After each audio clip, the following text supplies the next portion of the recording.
Everybody watching tonight. So I tell you what, if you can't find energy tonight, you're in the wrong business. We control us. We run this. And anybody coming in our house, they get dealt with. Respect is earned. Respect is never given. It's better to be respected than liked. The hell with being liked. I'll fucking wait. Who wanna debate? Straight, let me cook. Fish frying while season and marinate. Every season, it's no reasoning, just unanimous decision. Smash the noti bell, and thanks to all subscriptions. Mama brutality, stop fouling me, I'm goated. Body shots got them folding. Every word they can quote it. Smoking bud, watching bud, smoke these niggas. Mayweather with the defense, nothing short of genius. High step into the end zone like prime time. Point me to the limelight. Mic check, it's my time. The pod god every time I deliver. You're now tuned in to GOAT Thriller. I'm here to stay. All the chatter, y'all can dead it. Let's start the show. Yeah, I said it. Yeah, I said it. Dinging on them. Yeah, I said it.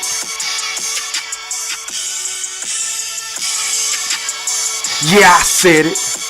I'm the best ever. There's never been fucking anybody. wait. I'm Sonny Liston. I'm Jack Dempsey. There's no one like me. I'm from Nairclaw. There's no one that can match me.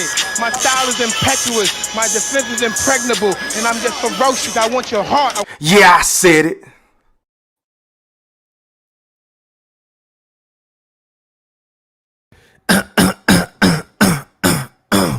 Now, before I get into what I'm about to get into, I just want to make sure that each and every last one of y'all hit that like or dislike button. And please don't forget to put some motherfucking Coach K Duke full court pressure on that sub button if you're new to my channels. And please don't forget to ring those noti bells so you could be notified via email each and every time your boy E Thriller, aka Ham Rothstein, aka GOAT Thriller, aka the motherfucking Black Picasso, because I paint these pictures so vividly. I mean, so vividly with my words. I want to sport a boxing whenever I feel like it. And once again, fight fans, ladies and gentlemen in the Wolf Chat, welcome back. Now, first things first, man. Shout out to everybody that's watching this live stream podcast on my YouTube accounts. Shout out to everybody that's watching this live stream podcast on all my social media accounts.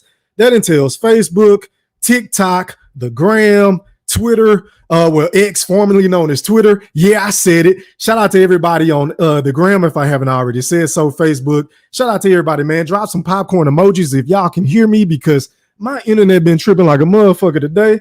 That's what took me so long to come on and pop my shit, because I was supposed to go live at 1 o'clock, but I was having technical difficulties. You know what I'm talking about? But drop some E3s in the chat. Drop some GOAT Thrillers in the chat. Drop some popcorn emojis in the chat. And I'll fucking wait. Y'all let me know, man, because I got a whole lot. And I repeat, a whole lot of shit I want to talk about today, because I ain't been live in a minute. So, yeah, man, y'all let me know in the chat. Put some E3s in this bitch if I'm crispy. As a matter of fact, let me double check real quick. Hold on, y'all. Let me check myself. Hold on, y'all. Let me make sure my shit crispy. Hold on. Let me mute the audio.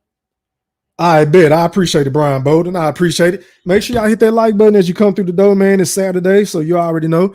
We got a fight tonight between Vasily Lomachenko and George Kambosos. I think it's going down on 9 o'clock on ESPN, if I'm not mistaken. Make sure y'all check out that fight. Of course, I'm going to try my absolute best to go live after that fight, because I'm not going to be able to give y'all a pre-fight prediction, because I felt like this episode was more necessary. It was more telling than what was going to take place later on tonight, right? Now, I'm not sure if some of you have not heard or whatever, but hold on, y'all.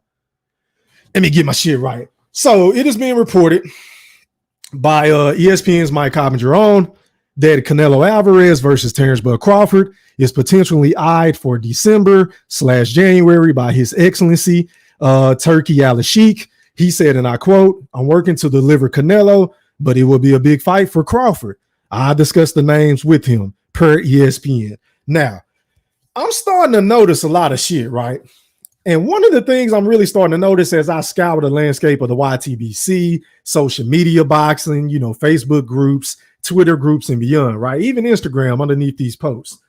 I'm starting to notice a lot of Canelo Alvarez fans, right? Who really don't know shit about the sport of boxing outside of licking his balls. I mean, just licking his balls every chance they get. They just love to massage his shoulders. They love to clip his toenails. They love to get him gift cards. They love to put the crown on top of his head. They love telling us that he is the cash cow, aka the face of boxing. But would you motherfuckers in the wolf chat and the playback gang, shout out to y'all. Make sure y'all hit the like button as you come through the door. And if you're new to the channel, hit that like, share button, and subscribe. Yeah, I said it, but back to what I said.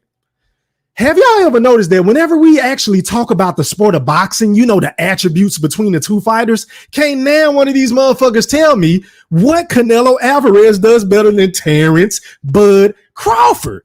And I already said it before. And God damn it, I'ma say it again. Terence Bud Crawford is the number one pound for pound fighter in the fucking world. And the shit ain't even close.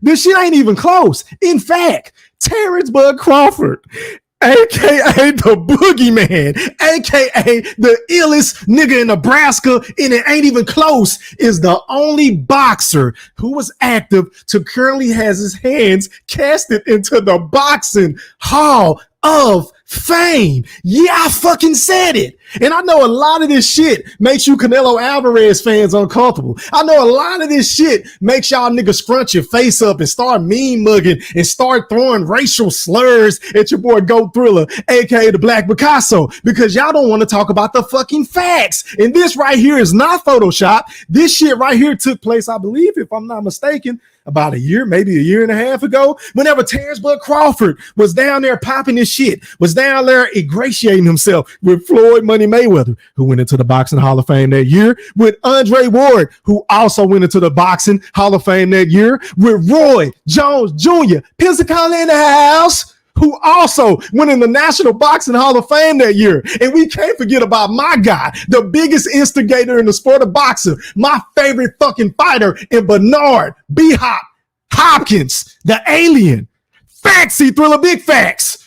He went into the Boxing Hall of Fame that year. And guess who was down there politicking? Guess who was down there and everybody was singing him praises? Everybody was saying he's going to be up on that stage one day. It was this guy on your fucking television screen, on your fucking iPad, on your fucking iPhone, or your fucking iDroid, and Terence Bud Crawford. Yeah, I said it.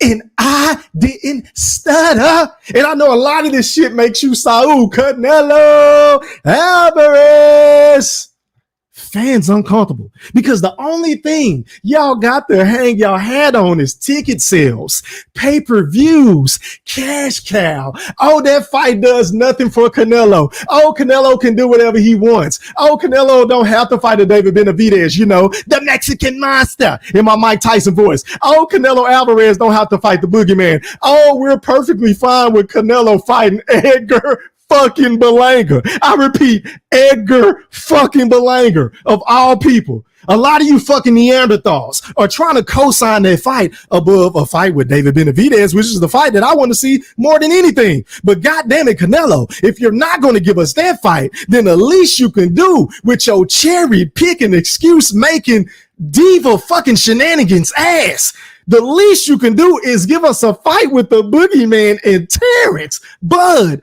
Crawford, who is willing to move up not one, not two, but 3 weight classes, because he's jumping from 147 where he was at the time. Let me correct myself. But we all know that the boogeyman has a big fight card lined up on August the 3rd. Shout out to the new face of boxing, the real face of boxing, in His Excellency. Yeah, I said it, for putting together a phenomenal card. And as far as I'm concerned, they can take my goddamn money, because that card is stacked. And plus, I want to see the boogeyman, because the man ain't fought in a year. He hasn't fought in a fucking year. And I want to see him go up in weight, try to capture another belt in his, what was it? What is it going to be? He started at 135, then he went to 140, then he went to 147. So this will be his 4th fucking weight class of being a world champion. Facts, Thriller, big facts. But shout out to the boogeyman. But back to what I was about to say. A lot of these dudes, I noticed, they don't know how to talk about the attributes between the fighters, because whenever your boy Go Thriller, aka the Black Picasso, say, look, man, Canelo does absolutely And I repeat, absolutely nothing better than Terence Bud Crawford. You motherfuckers want to get emotional. You motherfuckers want to get in your feelings. You motherfuckers want to say, oh, I'm hating because Mexico is running boxing and Canelo makes the most money. Oh, shut up. Shut the fuck up.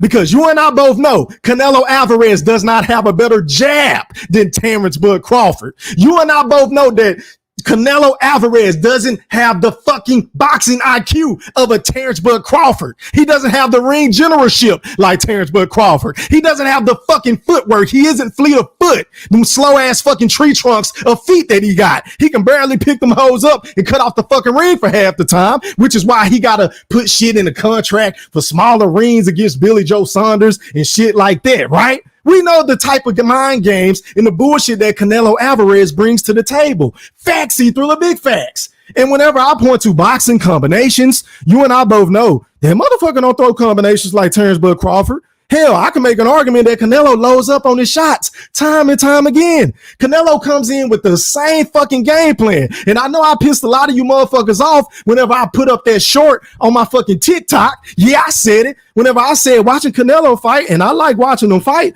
but it's like a rerun of a show that you don't want to see. We don't want to see this shit because how much credit are we supposed to give you for fighting Hami Mangia? How much credit are we supposed to give you for fighting a Jermell Charlo? How much credit are we supposed to give you for fighting John fucking Ryder? Well, I do you one better. How much credit are we supposed to give the great Saul Canelo Alvarez for facing Triple G for the third time when nobody, and I repeat, nobody was asking you for that fucking fight?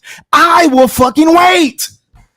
Can somebody please, pretty please, educate me in the chat? And I got 26 motherfuckers in here, and I appreciate it, but I only got 13 likes. That means I got 13 motherfuckers in this bitch just eavesdropping. I got 13 motherfuckers in this bitch just watching, just mad as a motherfucker because they don't want to hear the truth coming from your boy Go Thriller, aka the Black Picasso. But if we gonna talk real shit, then let's talk real shit. Because Canelo, based off of those 4 fights that I just mentioned, what on God's green earth will make you feel like that you, of all people, deserve a guarantee of $200 million to fight the Mexican monster? What have you done to warrant this shit? I will fucking wait.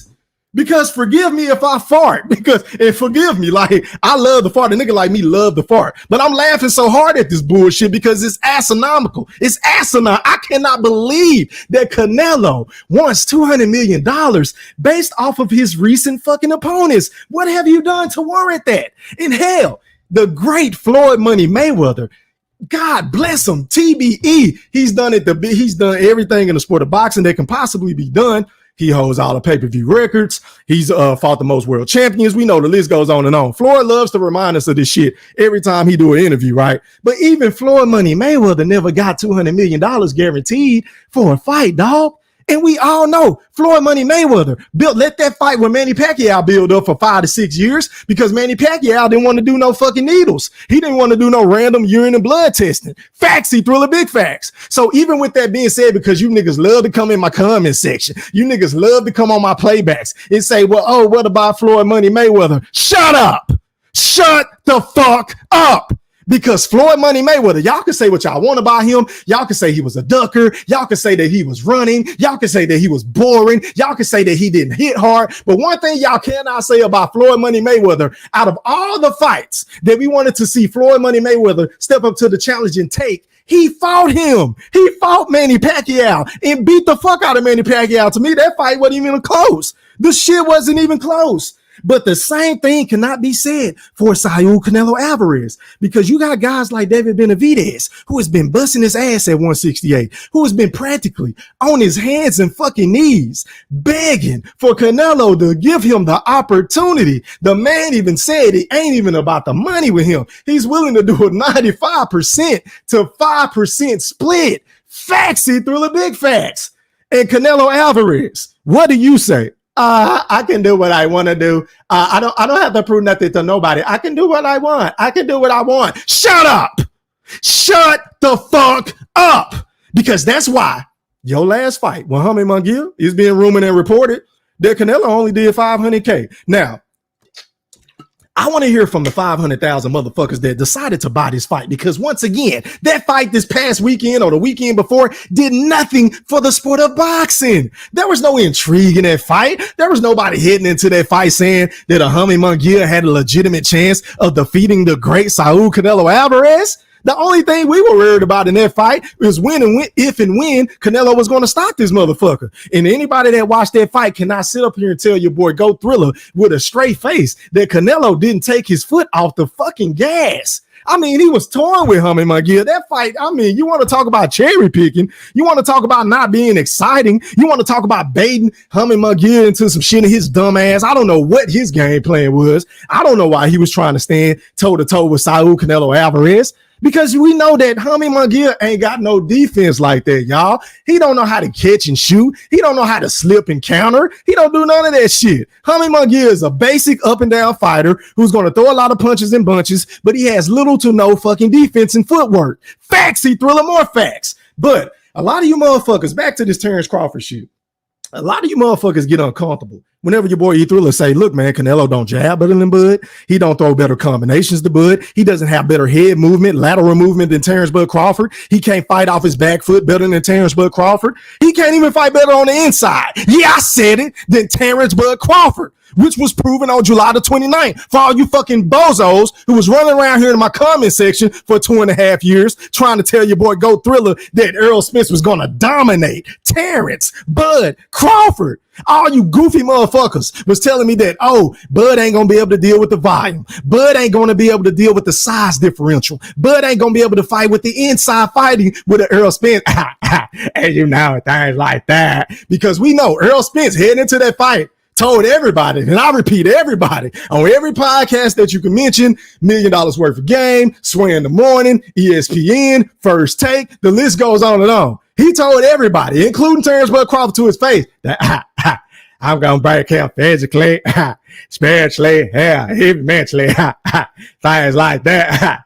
Make sure y'all come out on July the 29th for that crawfish, boy. I'm putting his ass in the bowl and ball his ass. Facts, Thriller, big facts.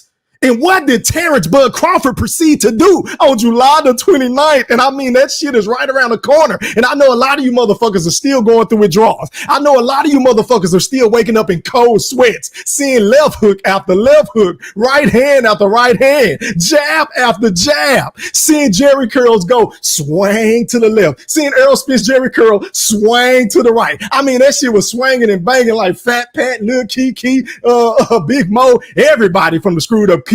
Facts, Thriller, big facts. A lot of you motherfuckers are still going through draws, waking up in puddles of sweat. Like, damn, I just can't believe how he dismantled Errol Spence and things like that. And I know a lot of you Saul Canelo Alvarez fans saw that fight and said, oh no, I know that he's a little guy, but we don't want our guy to get in the ring with that motherfucker. That's why y'all keep deflecting and saying that his weight class is for a reason, saying Canelo ain't got nothing to gain from fighting Terence Bud Crawford, which is utter bullshit, because y'all, everybody in the motherfucking chat, whether you're a Terence Bud Crawford fan, a Bud buddy, a Bud supporter, a Bud hater, whatever you want to call it, but nobody can deny that whenever you go up against Terence Bud Crawford, you always get your biggest motherfucking payday, your biggest payday in my Canelo voice, right? You always get your biggest fucking payday. So I don't want to hear no fucking excuses, because once again, Canelo, this is the biggest fight in the sport of boxing. A lot of people want to see this fight as a consolation prize, because you ain't going to fight David Benavidez. You're not going to fight David Benavidez. And we all know, right? He probably looking at Benavidez and seeing that the way that the man throws punches and bunches, his physique, he's taller than Canelo, he's rangier than Canelo, he's a Mack truck that just keep chugging along. Chicka, chicka, chicka, chicka, chicka, chicka, chicka, chicka. Two.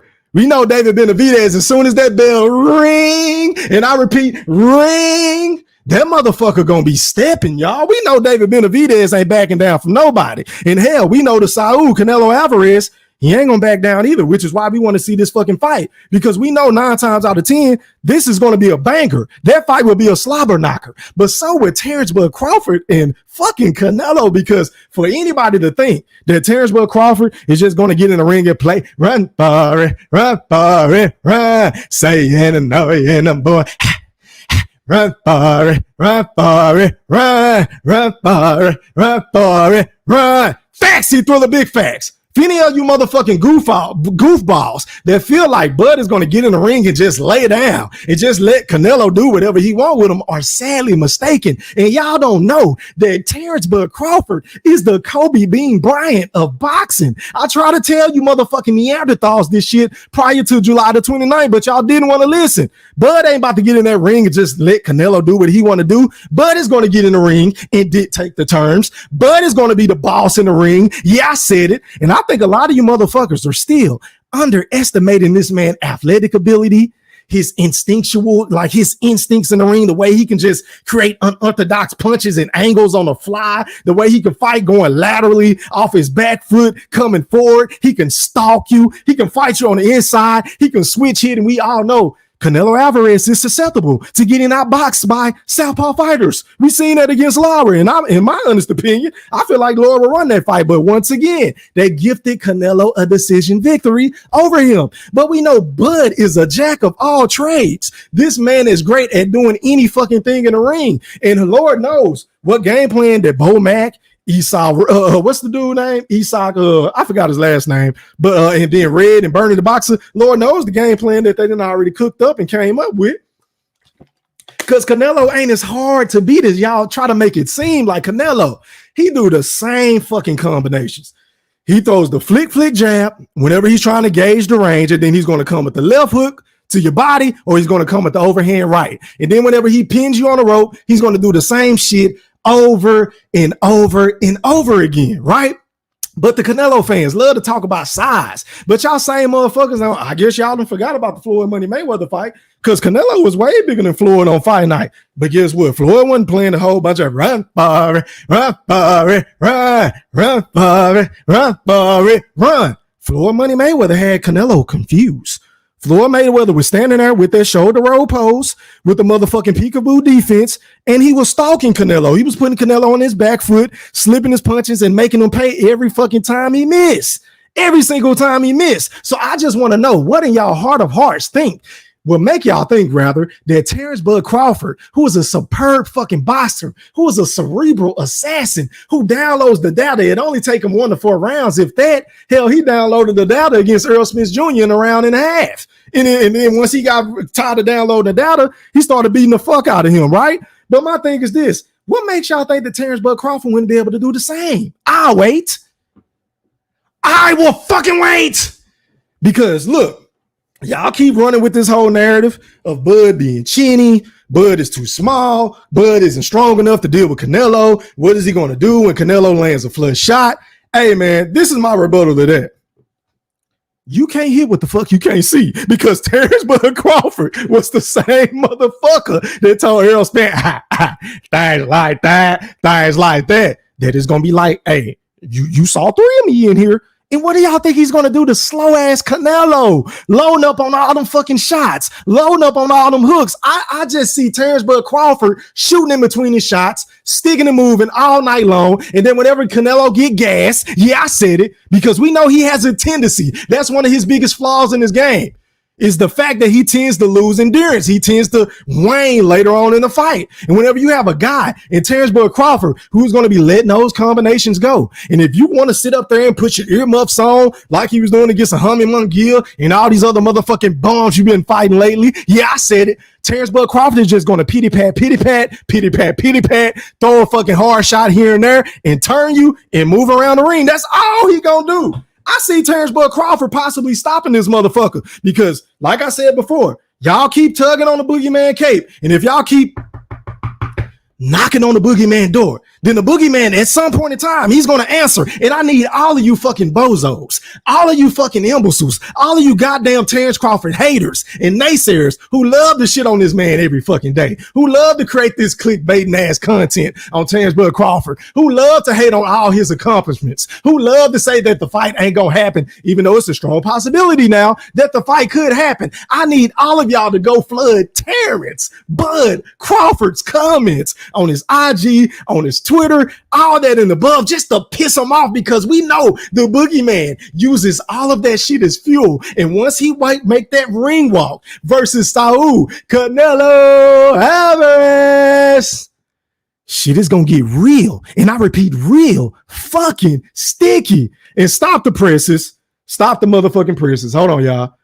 Make sure y'all hit that like button as you come through the door, man. It's telling me I got about 39 people in here with only 25 likes. Can other people hit the like button? God damn. But shout out to my guy, Al Money. I appreciate your love and support, fam. And I always say, if this dude ain't in my chat, I just don't feel right. So once again, I appreciate your love. I appreciate all of your support. And you already know I got to get you right, Young Money. Hit it. Young Money. Let me find my shit, Moolah. Hold on, because you caught me off guard. You know, I just be doing all this shit off the dome. You understand what I'm saying? But let me get you right, Moolah. I appreciate the Moolah, man. But back to what I was saying. Appreciate your love and support. And hey, man, if anybody else want to donate to the channel, the Cash App is, I said it, E3. If you don't want YouTube to get a cut, but if you want to donate to the channel, the super chat is always available 24/7, 365. You feel what I'm saying? I'll put your comment on the screen. And y'all already know when I get done saying what I'm going to say, I'm gonna drop the fucking link. If anybody want to come on for some smoke, because I'm all for that shit, because I just looked at my wrist. I got time today. Fucking, I'm crossing the line today. Bumping that gun, be bumping my tape. I got time today. Facts, he Thriller, big facts. But anyway, back to what I was saying. But whenever we talk about the actual attributes of the sport of boxing, talk about the actual fight. Hold on, y'all. Let me get the shit out the screen. Appreciate it again, Moolah. But anyway, whenever we talk about this motherfucking fight, you motherfuckers can't tell me nothing outside of him having a size advantage, potentially, just because he fights at 168 pounds. Other than that, what else does he do better than Terence Bud Crawford? Like, let's talk about this shit. Let's fellowship. Let's debate. Let's have some fucking dialogue, because I'm gonna need one of you motherfucking Neanderthals to make this shit make sense to your boy Go Thriller. Because Canelo does nothing better than Terence Bud Crawford in the ring. He doesn't have a better corner than Terence Bud Crawford. He doesn't have better footwork. He doesn't have a better jab. He doesn't have better head movement. He doesn't have a better left hook. He doesn't have a better check hook. He doesn't switch hit like Terence Bud Crawford. Yeah, I said it. He doesn't have a 9 straight TKO or KO boxing knockout streak. Facts, he Thriller, big facts. Because we know, as quiet as kept, the boogeyman sleep shit. And if Canelo just so happened to lose his fucking stamina, to get to his face starting wilting underneath the pressure, we know Canelo be looking tired as fuck. In between rounds, maybe 8 to 12. If the boogeyman press on the gas, like we all know that the boogeyman can press on the gas, he just might get Canelo the fuck up out of there. And I know that sounds sacrilegious, because there's going to be a lot of detractors. There's going to be a lot of naysayers that say Canelo Alvarez has rarely ever been hurt. Triple G couldn't stop Canelo. Triple G could barely hurt Canelo. Bivol couldn't hurt Canelo. Cotto couldn't hurt Canelo. Amir Khan couldn't hurt Canelo. Floyd couldn't hurt Canelo. The list goes on and on. But ain't now one of them motherfuckers. Terence Bud Crawford. That's the fucking difference. I mean, what is so hard for you guys to understand about this shit, y'all? Factsy Thriller, big facts. Like, god damn. This dude is a fucking boxing savant. This dude eat, sleeps, shits, and breathe boxing. And I don't see the boogeyman slowing down. And there's a lot of people that's pointing to his age and saying, oh, he's older now. He's been inactive, but Bud ain't took no damage in the sport of boxing. Y'all let me know, outside of what, maybe the Gamboa fight where he got touched up a couple of times. And how many years ago was that? How much damage has Bud Crawford really taken in the square circle? I'll wait. I'll fucking wait. Somebody let me know in the chat, because I'm looking. I don't see no detractors. I don't see anybody saying, hey, no, you ain't talking no facts, Thriller. I'm looking, but I don't see shit. I don't see nobody hell for anything. I see a bunch of motherfuckers agreeing with what the fuck I'm saying. You feel what I'm saying? But I don't see Bud taking a lot of punishment in these fights. And now it remains to be seen what's going to take place on August 3rd. But in my honest opinion, I got Bud going up in there and stopping Madrigal. Now, he does look like a pretty good fighter. He poses a threat. He's a pressure fighter. But I just think in the end, Terence Bud Crawford, that plays into his hand. And which is why one of the main reasons why I have him beating Saul Canelo Alvarez. Because Canelo is going to try to walk to Terence Bud Crawford, and all Bud is going to do is fight him off his back foot. You're playing in the hands of the boogeyman. See, in order to beat a Terence Bud Crawford, you have to beat him with patience. You have to make Bud come to you, a la what Sean Porter was saying between him and Terence Bud Crawford. You kind of got to get Terence Bud Crawford out of his game plan because we know Bud want to be the matador. Bud want to make you chase him so he can pull you into those fucking inopportunistic situations, in those fucking unorthodox shots. The check right hooks, the straight left hands, the 1-2 combination, the 2-1 combinations that you don't fucking see. And that's another thing that a lot of y'all are not accounting for. See, it ain't about the power that the fighter have, right? It's about the boxing ability and the instinctual shit that Bud got in his arsenal, in his tool shed, to where if he catch Canelo with some shit that he don't see, and we all know Terence Bud Crawford is one of, if not the best boxers in the sport of boxing history to ever do that shit. If he catch Canelo with some shit that he don't see, that practically stuns him or gives him a cut or some shit, hey man, all bets are off. And y'all are going, I just cannot wait to see if and when this fight happens, because I'm not saying it's a guarantee it's going to happen. I'm just saying if this fight happens, this is how I see the shit playing out. Because I feel like Terence Bud Crawford is just a much superior boxer over Canelo Alvarez with that telegraphic ass shit, throwing them same fucking combinations, getting tired during fights. You feel what I'm saying? But I just see Terence Crawford just dinging on this dude time and time again. And eventually at some point, Canelo is going to break mentally. See, it's going to be the mental aspect of Terence Bud Crawford making him miss and making him pay every fucking time. And then eventually, Canelo Alvarez is going to be down on the cards. So I think, in my honest opinion, he's going to have to go for the jugular. He is going to have to go for the gusto. He is going to have to do some shit that he really don't want to do and sell out. And I believe that's when Terence Bud Crawford is going to take that little subtle half step back and clock his ass with that left hand or that left uppercut. Faxy, Thriller Big Facts. We know Bud is the king of hitting a motherfucker with shit that they don't see.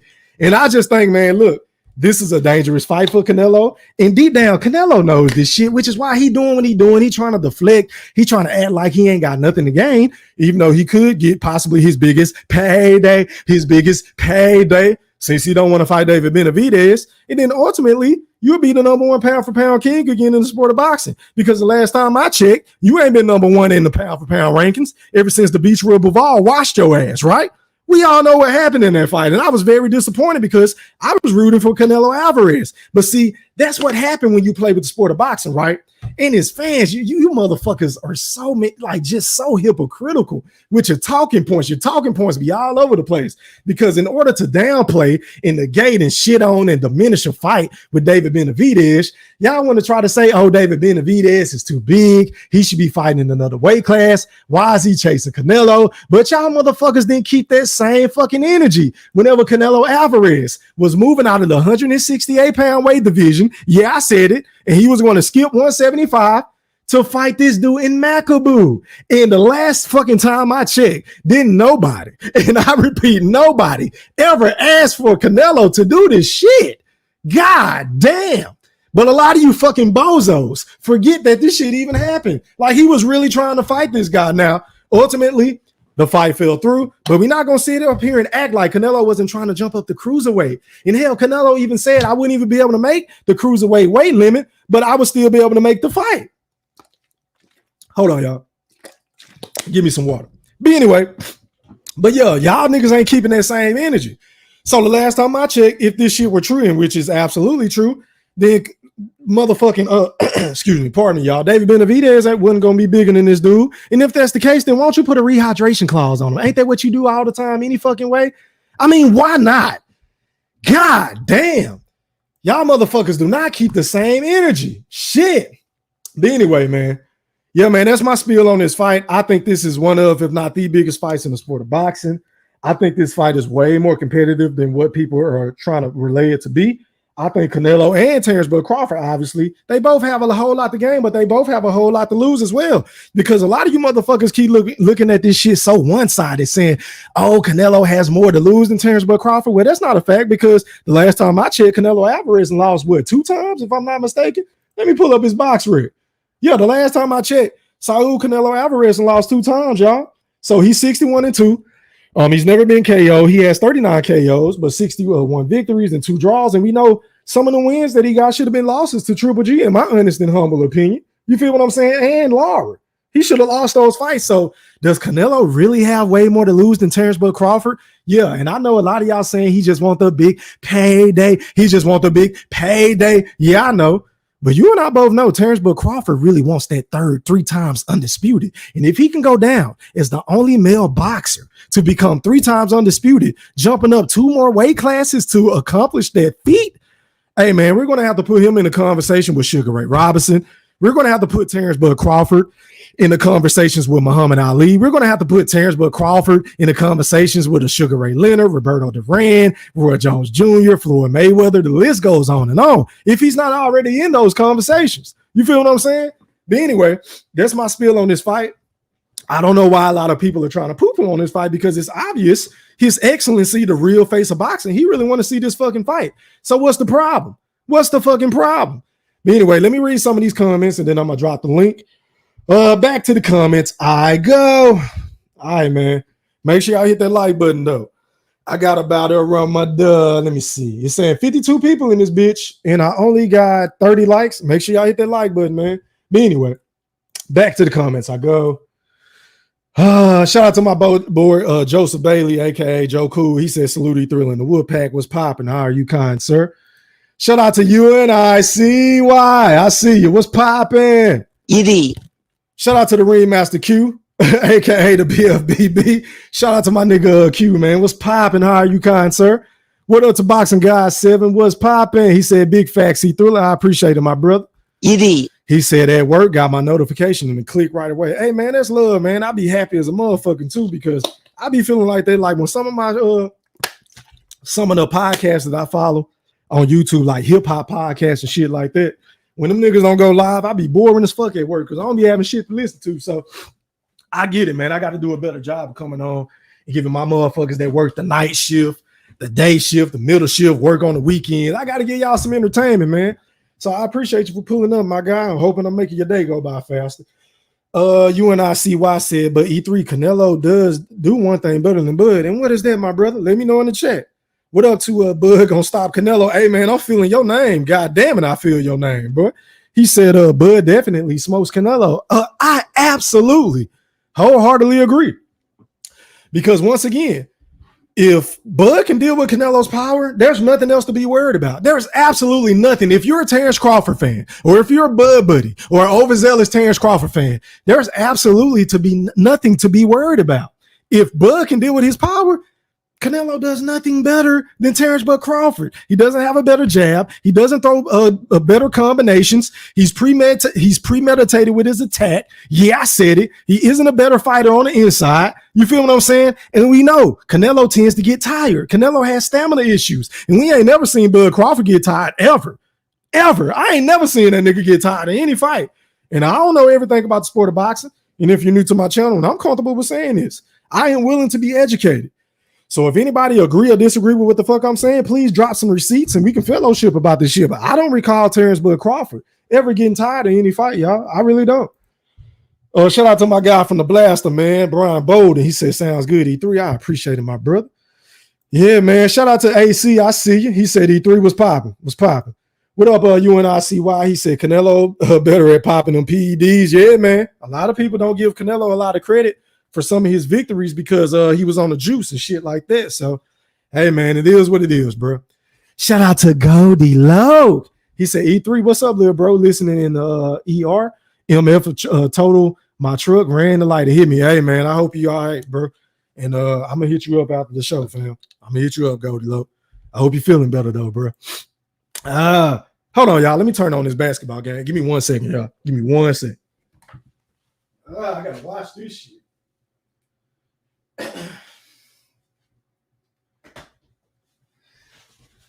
All right, my apologies. Hey, if anybody watch basketball in my chat, the Dallas Mavericks about to go up against the Oklahoma City Thunder in about 33 minutes. Make sure y'all check out that game anyway, man. He said they only say he's bigger. That's it. Hey, that's all they can say, bro. All they got to hang their hat on is the size advantage. But other than that, he does nothing better than Terence Crawford. I don't give a fuck what they say. He don't do nothing better than Terence Bud Crawford. He's not a better counterpuncher. He doesn't have better boxing instincts. And we definitely know that Canelo don't have a better IQ. Because if he had a better IQ, why he didn't change his game plan up against Dimitri Bivol? Canelo kept trying to do the same fucking thing, pardon me, over and over, and he kept getting dinged on all fucking fight. Bivol wasn't falling for them dumbass traps he was trying to set by laying on the ropes and trying to bait him into a big shot. He just kept sticking and moving. That's all you got to do to a guy like Canelo who really don't want to chase no motherfucker that got good boxing footwork. You feel what I'm saying? But it is what it is. John Kramer said, who think Bud can beat Canelo? Me, you already know that. What up to Mini Mill? I don't even know. Is there somebody? Canelo sucks. I wouldn't say Canelo sucks, but I do think he's a cherry picker. I agree with your comment. He said Canelo cherry picks to stay undisputed, protected by the WBC to avoid fee losses. His $200 million demand to fight Benavidez, his mandatory for 3 years is clear ducking. It's pathetic. Hey, man, I totally agree. The shit is shameful, man. And what's make that shit so fucking sad, y'all, is his fans are okay with paying $80 to $100 for his pay-per-views to go up against dudes that they know he gonna whoop. Like, at some point, you got to say, well, damn, Canelo, I don't want to keep shelling out $90 to $100 to fight motherfuckers I know you gonna whoop. I know that you gonna knock the fuck out. Like, I didn't want to pay to see you fight John Ryder. I don't want to see you fight what's the dude, Avni Yildirim. I don't want to see you fight fucking who else? Who else you fought that we didn't want to see? Hummy Mungill, Yildirim, Caleb Smith, and Rocky Field. Like, we didn't want to see this shit. Now I'm not on here saying that Canelo has to take a tough fight every single time, because that would be fucking unfortunate and very unrealistic, right? And that would be me hating on Canelo, because I don't expect for no fighter to take a tough fight after tough fight, because that shit has never happened in the history of boxing. But I mean, damn, how many tune-ups do you get before you say, okay, I'm gonna throw y'all a bone? Like, who do y'all want me to fight? And then I'm gonna go in here and I'm gonna try to fuck them up. And if I lose, I'm still the cash cow. I'm still one of them, not the biggest faces in the sport of boxing. What do I have to lose? And I think I know what it is, because he really don't want to pass the torch to that young dude in the Mexican monster. He don't want to pass the torch to David Benavidez. And the shit is sad. It's really on some old hating shit, bro. Because, like, what if Floyd Money Mayweather would have never fought Canelo? And like the last time I checked, Canelo Alvarez wasn't shit until he got his ass kicked by Floyd Money Mayweather. Canelo, you wasn't shit. You would never be Floyd Money Mayweather. I don't give a fuck about how much money you're making now. You still ain't made more than Floyd. You still ain't getting more guarantees than Floyd Money Mayweather.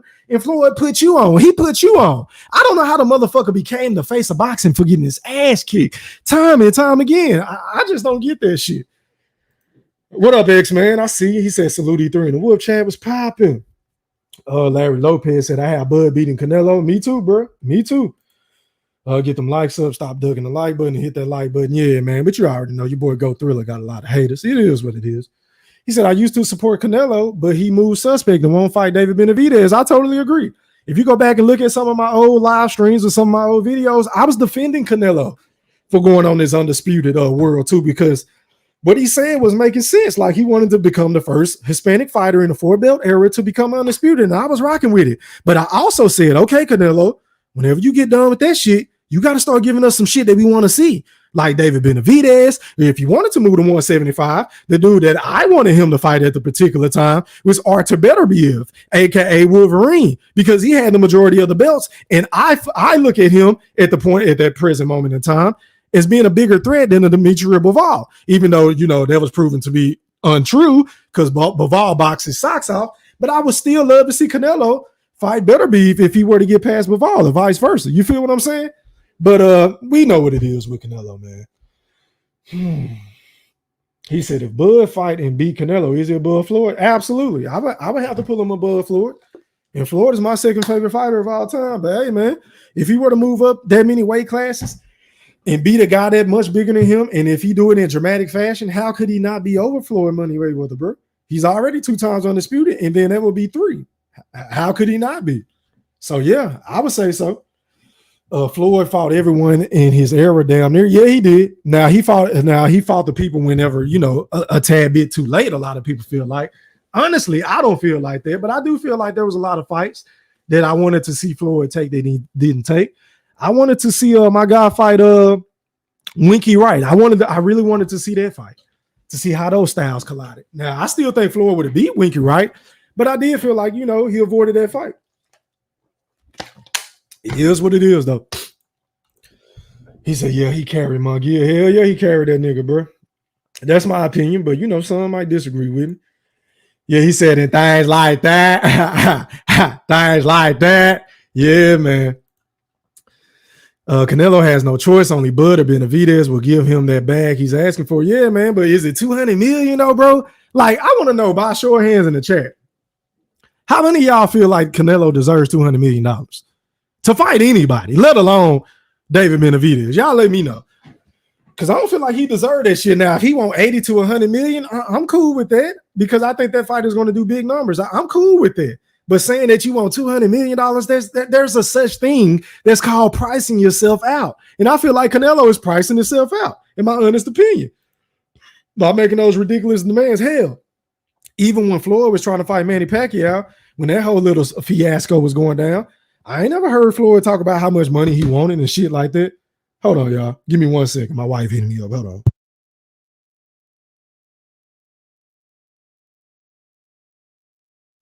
All right, my apologies. Said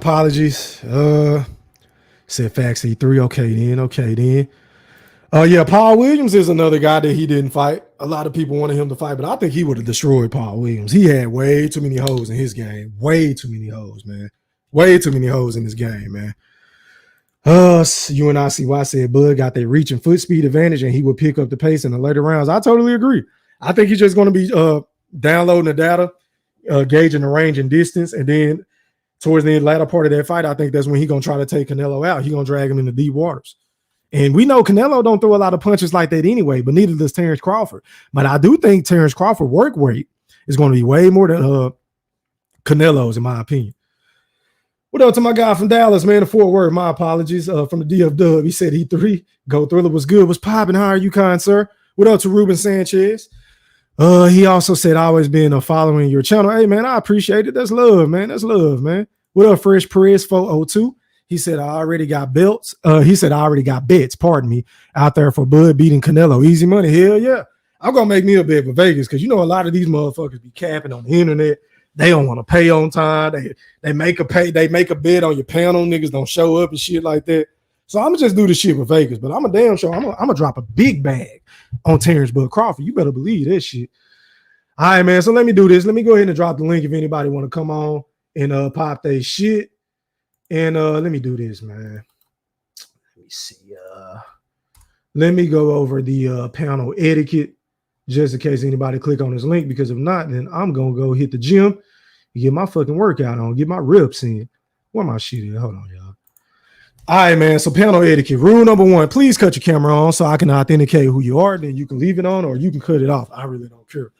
Rule number 2, please mute your audio until I introduce you to the rest of the panel in the chat. And then whenever you get done talking, put yourself back on mute. Rule number 3, you will have 2 minutes to speak. After that, I'm passing the mic, especially if it's a big panel.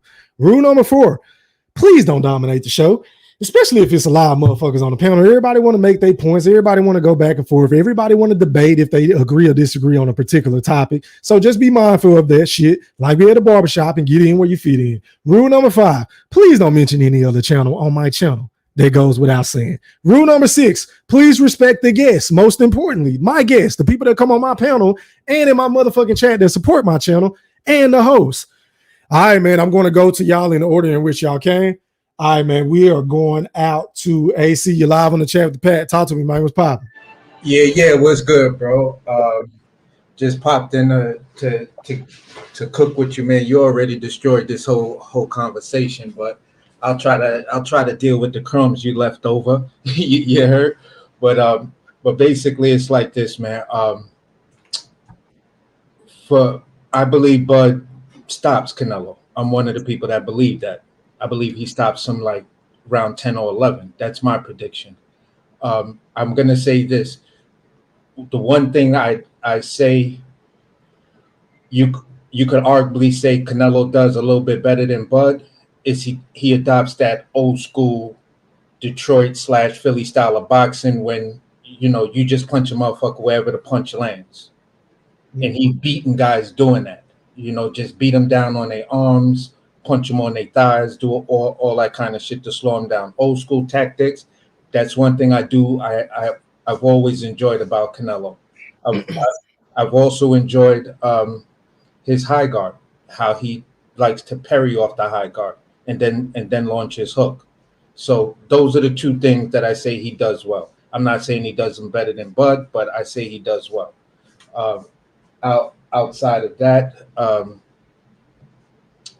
I don't see Canelo having clear pathways to beat Bud, but I see clear pathways for Bud to beat Canelo. And that's just where I'm going to land that plane and keep it short and sweet. It ain't too much to say because you're talking about a fighter that's just going to be outclassed. It's going to be worse than Bivol, but it's just going to be worse than Bivol, but with power. Did you see how Canelo was letting Jaime Munguia just hit him with those combination shots whenever he were to, let his hands go during that fight this past weekend? Yeah. Do you think he'll be able to do that against Terence Crawford? Not at all. That's why. Just for the people in the chat. When I was watching that fight, I also had a lot of Canelo fan people who had fight parties. I kept on typing in and pissing them niggas off. I was like, this is the reason why Canelo won't fight Bud or Benavidez. And I said, I'll bet any of you $100 or whatever that they're both going to criticize his performance, because if you say you don't get nothing for beating Terence Crawford, who's the number one pound for pound fighter in the world, the fuck did you get out of beating Jaime Munguia? And on top of that, having Jaime Munguia go 12 fucking rounds with you. And not only that, what did you get out of beating Jermell Charlo? Because they was deeming it as undisputed versus undisputed. So technically, based off of that logic, this will be undisputed versus undisputed as well. Yeah, and you also have this power dynamic in there. You have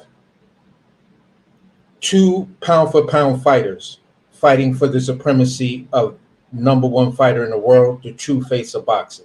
I don't know how Canelo ever got it, because for me, the face of boxing is what you do in the ring as well as out the ring, and that promotes the sport of boxing.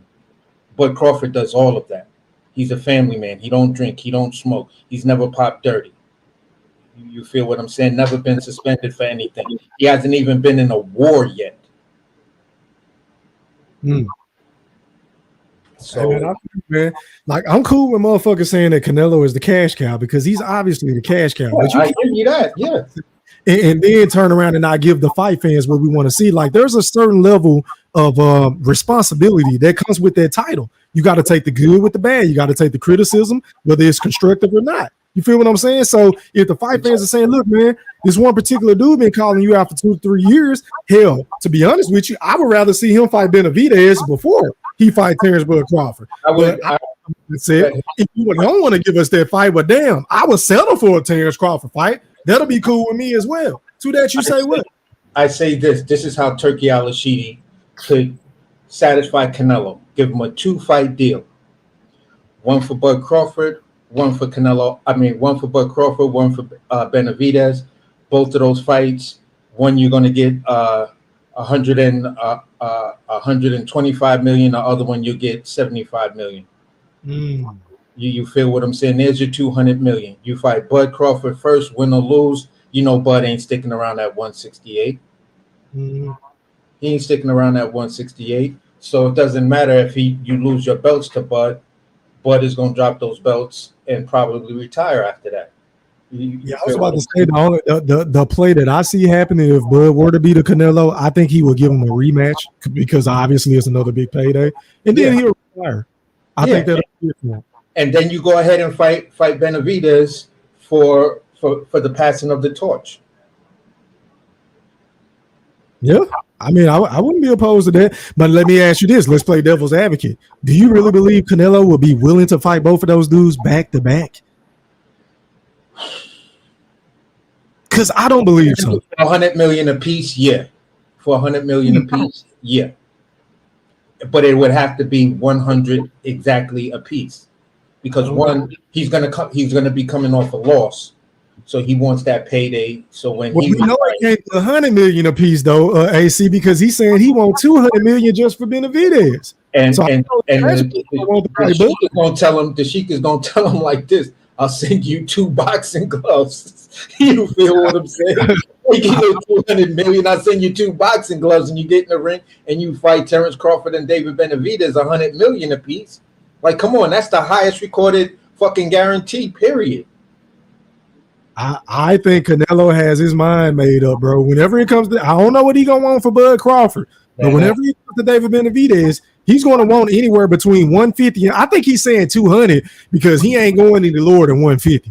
I think he's going to want anywhere between 150 and 200 million just to fight David Benavidez, because he really don't want to fight the guy, bro. It's a bad style matchup at this point in his career.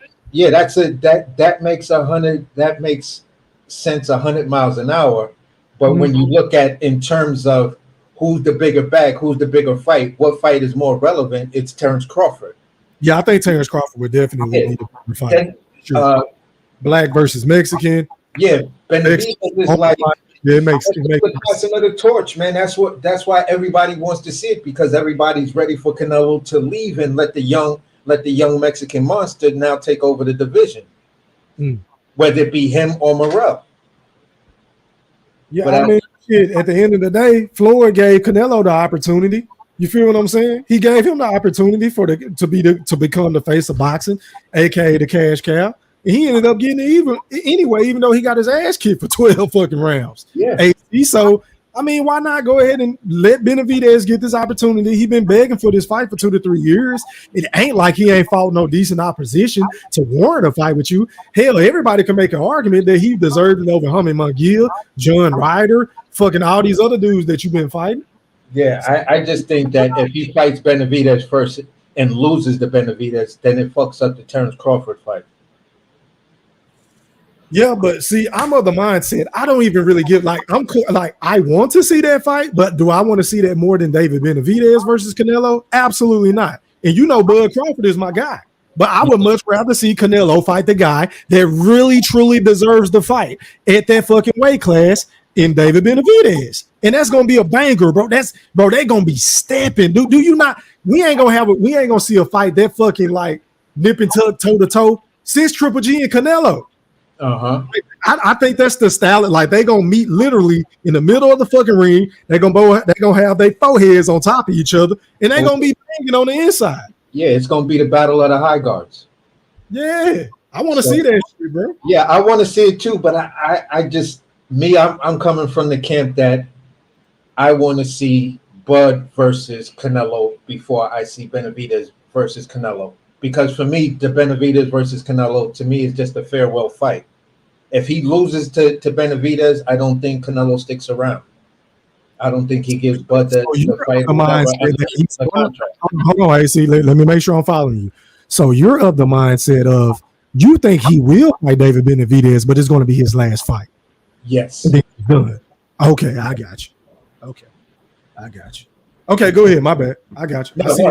That's it. I was leaving room if anybody else wanted to join the panel, but pretty much. Yeah, I'm thinking in the chat. If anybody else want to click on, man, click on. Go ahead and pop the shit. I've been popping my shit, bro. Go ahead and pop the shit on.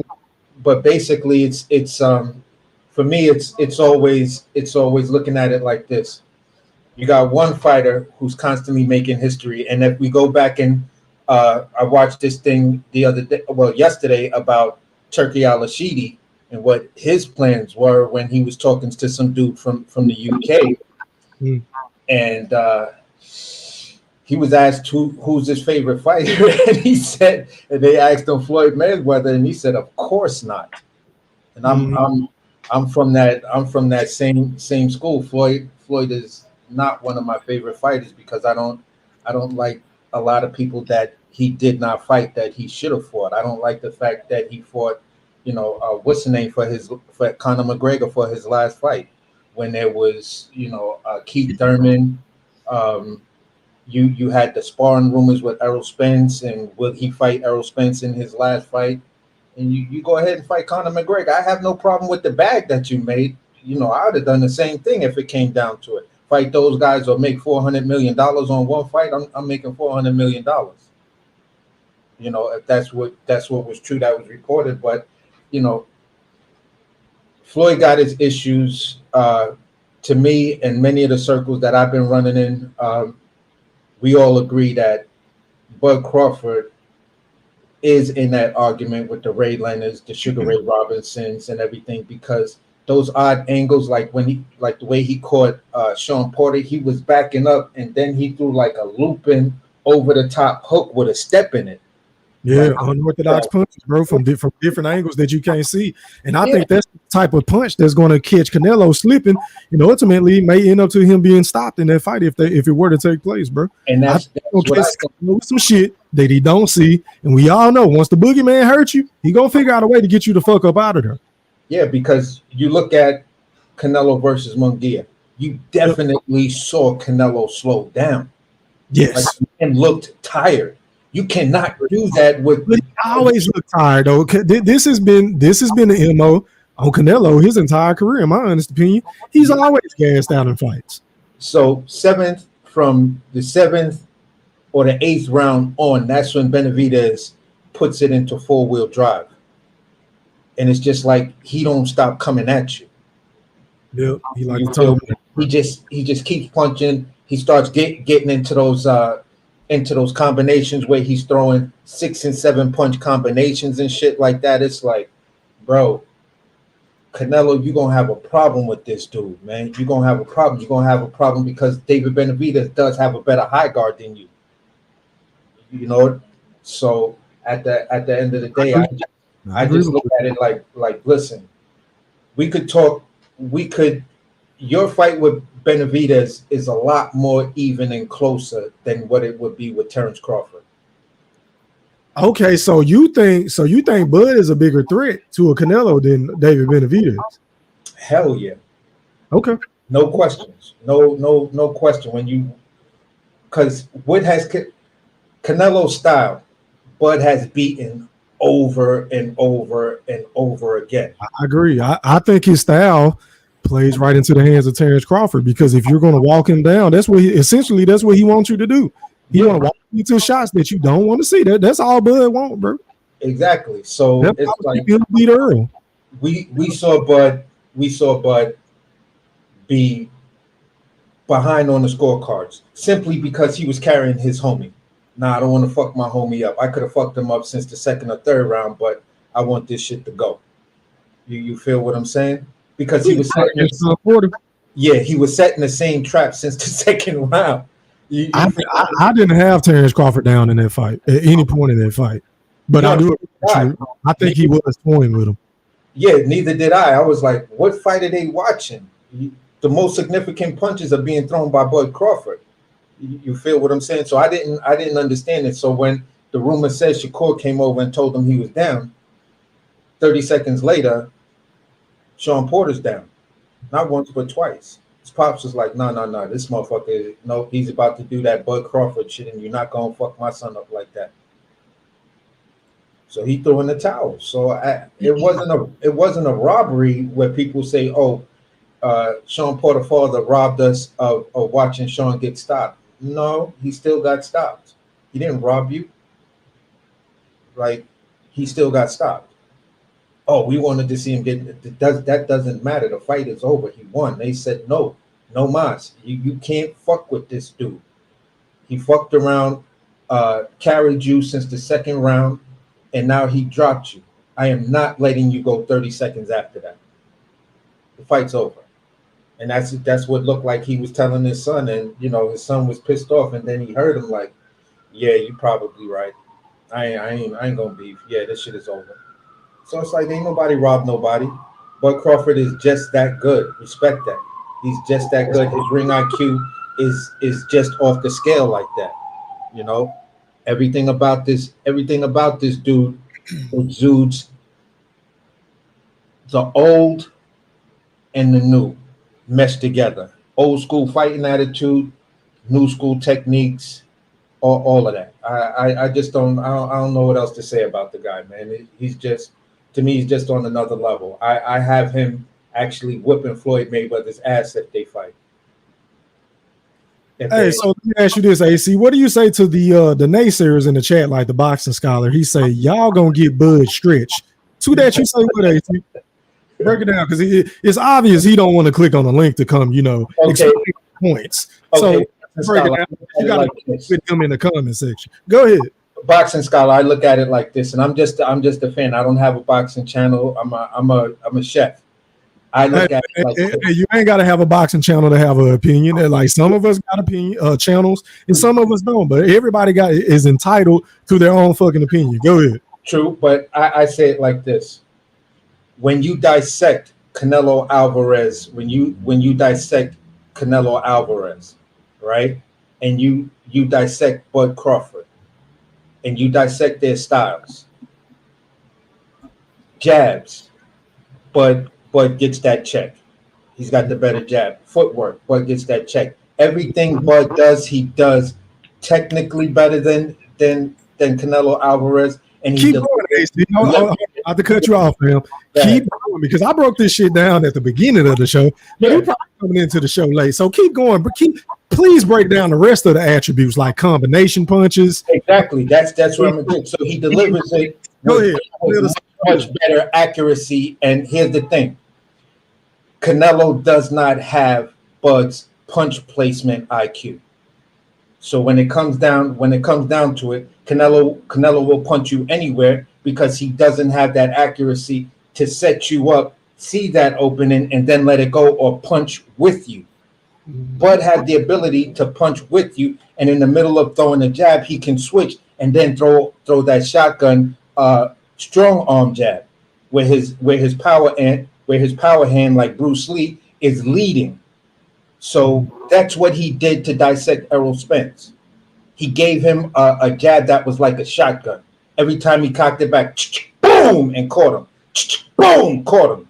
Errol Spence's face just swelled up immediately. When you take that to Canelo Alvarez and you look at his beating that he took from Dimitri Bivol, Dimitri Bivol is not the boxer that Terence Crawford is. Let me ask you a question, AC, because let's try to educate some of these fucking bozos who's scared to click on the link. How would Canelo Alvarez get past that fucking thudding jab that was on display on July the 29th from Terence Crawford? If he just so happened to go southpaw or orthodox, how would he get past that jab? Go ahead. Educate us, bro. He's going to try to use his high guard, put his foot up, and then lean back to make Bud have to overextend on the jab, and then try to catch him with a hook. That ain't gonna work. Like he does with fighters, like he did with Jaime Munguia. That shit ain't gonna work on Terence Crawford. But that's not gonna work because Bud's gonna see it the first time when he misses and say, "Oh, this is what you're doing." So then Bud is just going to switch. So he keeps his lead foot constantly on the outside. Okay, you want to stop that one, but you won't stop this one, because what people don't realize is Bud has 5 different jabs to split a high guard. Mm-hmm. He had 5 different jabs. He has that side jab that looks like the kung fu type shit. He has the straight jab. He has the jab that has the power that's when he switches. So it's like his high guard is going to be useless. And then once he gets close on you, he knows how to use his glove to press into your high guard, so you can't use your elbows to try to block the body shots.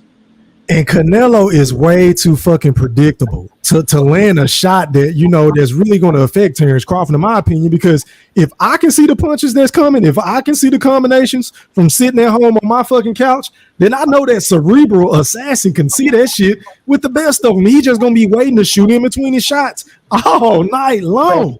I'm trying to tell y'all, man, Terence Crawford is going to beat him with his fucking brain, his mind. The same way Floyd Mayweather had Canelo looking confused, had him looking flustered, had him not knowing what to do. That's the same type of mental pressure, yeah, I said it, that a Terence Bud Crawford is going to put on that dude. The same way that he put on Errol Spence. Because if we rewind back to July the 29th, AC, there were times within that fight to where Errol Spence looked like he didn't even want to throw punches no more, dog. Yeah, he didn't, because he was so confused. He didn't know what the fuck was like. Damn, I'm out of my element. I'm a shark out of water, things like that. Like, he didn't look like he didn't know what the fuck was going on, AC. And I feel like Terence Bud Crawford, if there's anybody in the sport that has the capability of doing that to a Saul Canelo Alvarez, it's going to be the boogeyman. And I cannot wait. See, I want y'all to keep saying what y'all saying in my comments. I want y'all to keep acting like y'all going to click on my fucking link. But whenever your boy Go Thriller go live, y'all niggas will know where to be found. Y'all playing one Mississippi. Two Mississippi. Because you and I both know whenever that time comes and if that fight gets signed, sealed, and delivered, I'm going on a fucking vacation because Terence Bud Crawford is going to dismantle Canelo Alvarez. I'm telling y'all. Go ahead, AC. At that, like I said, he's going to stop that man in the 11th round. He's going to stop him in the 11th round, and that's where I see it. He's just going to just completely dismantle him. And then when Canelo goes into his predictable slowdown phase, because Bud is going to take everything away from Canelo that Canelo does good. Everything. People, when you go back to the Errol Spence fight, everybody was like, well, Errol's jab. Okay, all right. Y'all talking about his active jab. It's not a precise jab because the shit is like 9%. When he actually touches somebody, he just uses it as a probe so he can step in on you and then start pounding on your body like that. Bud took that away because he said, okay, that's what you like to do. So I'm going to put my strong arm first, and I'm going to jab the shit out you with my strong arm. So this way you'll be too tentative to try to throw that jab. Then he completely took the jab away. Let me ask you this, AC, because we don't want to be accused of being biased, but we just calling it how we see it. So let me ask you this. In your personal opinion, whenever you watch Canelo fight, what is the best punch that he throw? Just for the people that really don't know a lot about the sport of boxing, the average casual fan that may be listening to the channel. I can say this. Punch in your opinion? His best punch is his hooks.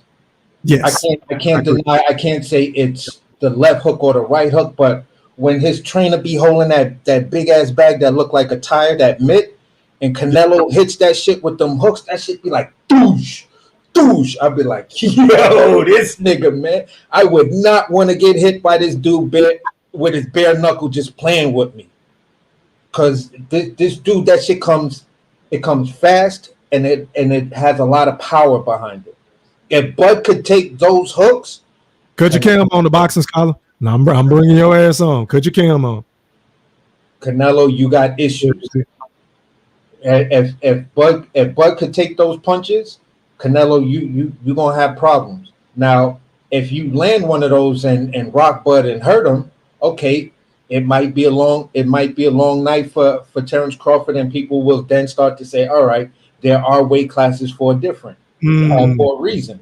If Bud can't take those thunderous hooks that fucking Canelo throws off of a parry, off of a high guard. That's what makes it even more special to me, because he parries off your shit and then lets that shit go off of a high guard.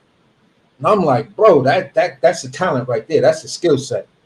You feel what I'm saying? Just to let people know, I see a path of victory for Canelo Alvarez, but that is extremely limited because Bud could cut that off just by using the jab and the check hook. You're a sucker for a jab, a check hook, and an uppercut, Canelo. That's your kryptonite. For me, I think if Terence Crawford wants to make it a boring fight, he can, bro. Super easy. I see him just sticking and moving, letting his combination shots off, because even if Canelo were to slip one or two punches, what about the third, fourth, fifth, and sixth one? Because Bud can throw punches and bunches if he want, whenever he wants to, especially if Canelo is shelling up in the high guard. I see opportunities to go to the body, to slow Canelo down, and then ultimately, I got Crawford. I don't think it's crazy to say stopping Canelo. Yeah. I can see it happening. Hey, the boxing scholar, please cut your cam on, fam, and I'm bringing you on because I want to hear from you. He can, like Canelo can be stopped, but a lot of people get beat before they get in the ring. A lot of people get beat once they get touched with one of those hooks. It's like, oh shit, I don't want to get hit with that again. So then they start to get timid and do other things. where people giving Jaime Munguia all of these praises because Jaime Munguia was taking them and he was still trying to throw something back. But at the end of the day, man, it was just like, come on, man. Munguia is exposing you on where you are right now, Canelo, why you refuse to fight a Bud Crawford or David Benavidez. It's just that simple. I think he'll go in there and fight Morrell before he fight either one of those two dudes because Morrell is just a better version of Munguia. Will fight Morrell, bro. I'm gonna be honest with you because he ain't got like literally nothing to gain by fighting him. I think if anybody he's going to fight next is going to be Edgar Berlanga. Yeah, definitely. I think him, Canelo versus Edgar Berlanga in September is up next. Yeah, that's what it's looking like because Eddie Hearn was already trying to put that out there. Like, if he gets past, Munguia, we might be looking at a Berlanga fight next. I think Berlanga deserves the fight, and Berlanga. I was like, all right, y'all gonna let him fight. And what has he done? And we all know Canelo has picked his fucking teeth with Edgar Berlanga. He has zero. He's basically so he basically like a shorter version of Jaime Munguia, but maybe a little bit more power. That's it. Yeah, but he's terrible, bro. Edgar Berlanga, bro, really?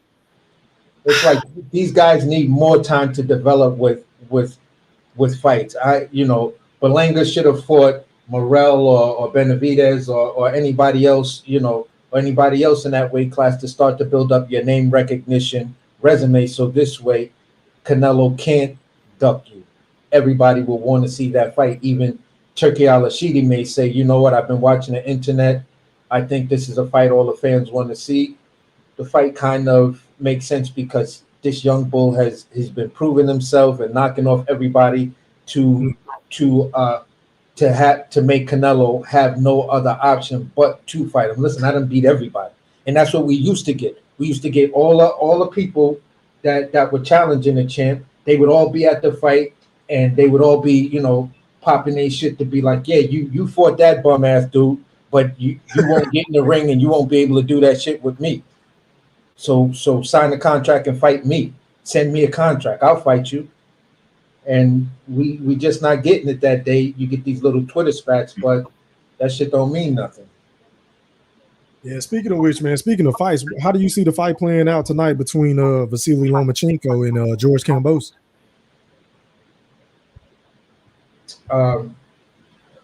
What I like about George Kambosos, which a lot of people don't give him respect for, his counterpunching ability.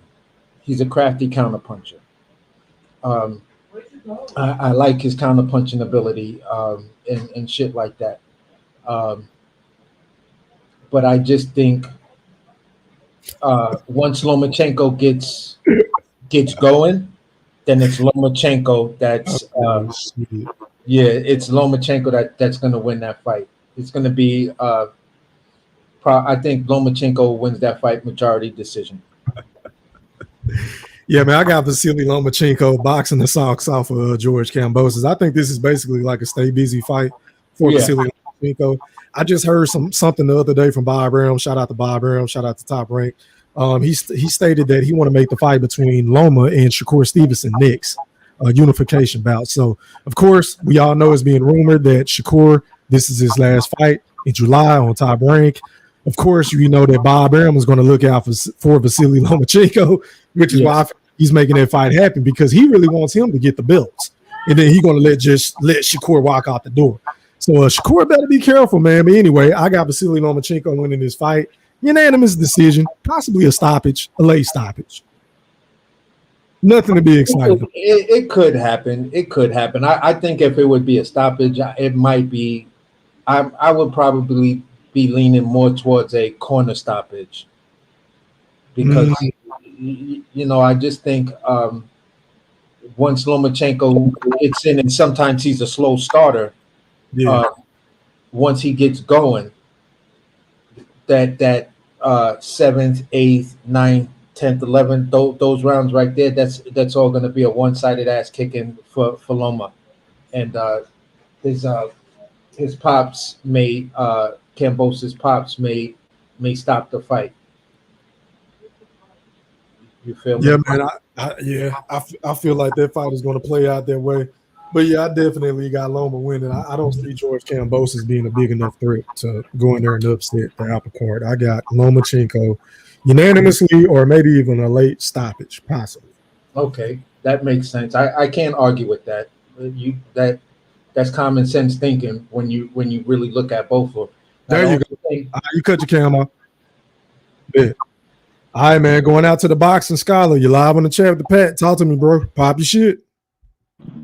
Man, y'all are crazy, bro. Y'all are crazy, man. Like, first off, y'all got to give me kudos for facing my fears, because talking to somebody on the internet is really, really. I got like 3 fears in my life: it's heights, bears, and talking on panels. So y'all got to give me kudos for facing my fears. Yeah, but y'all are crazy, you, bro. Y'all crazy, bro. So look, check this out. If Bud beats Canelo, I put Bud probably like, bro, 1, 2, or 3 all time in the history of the entire sport, right?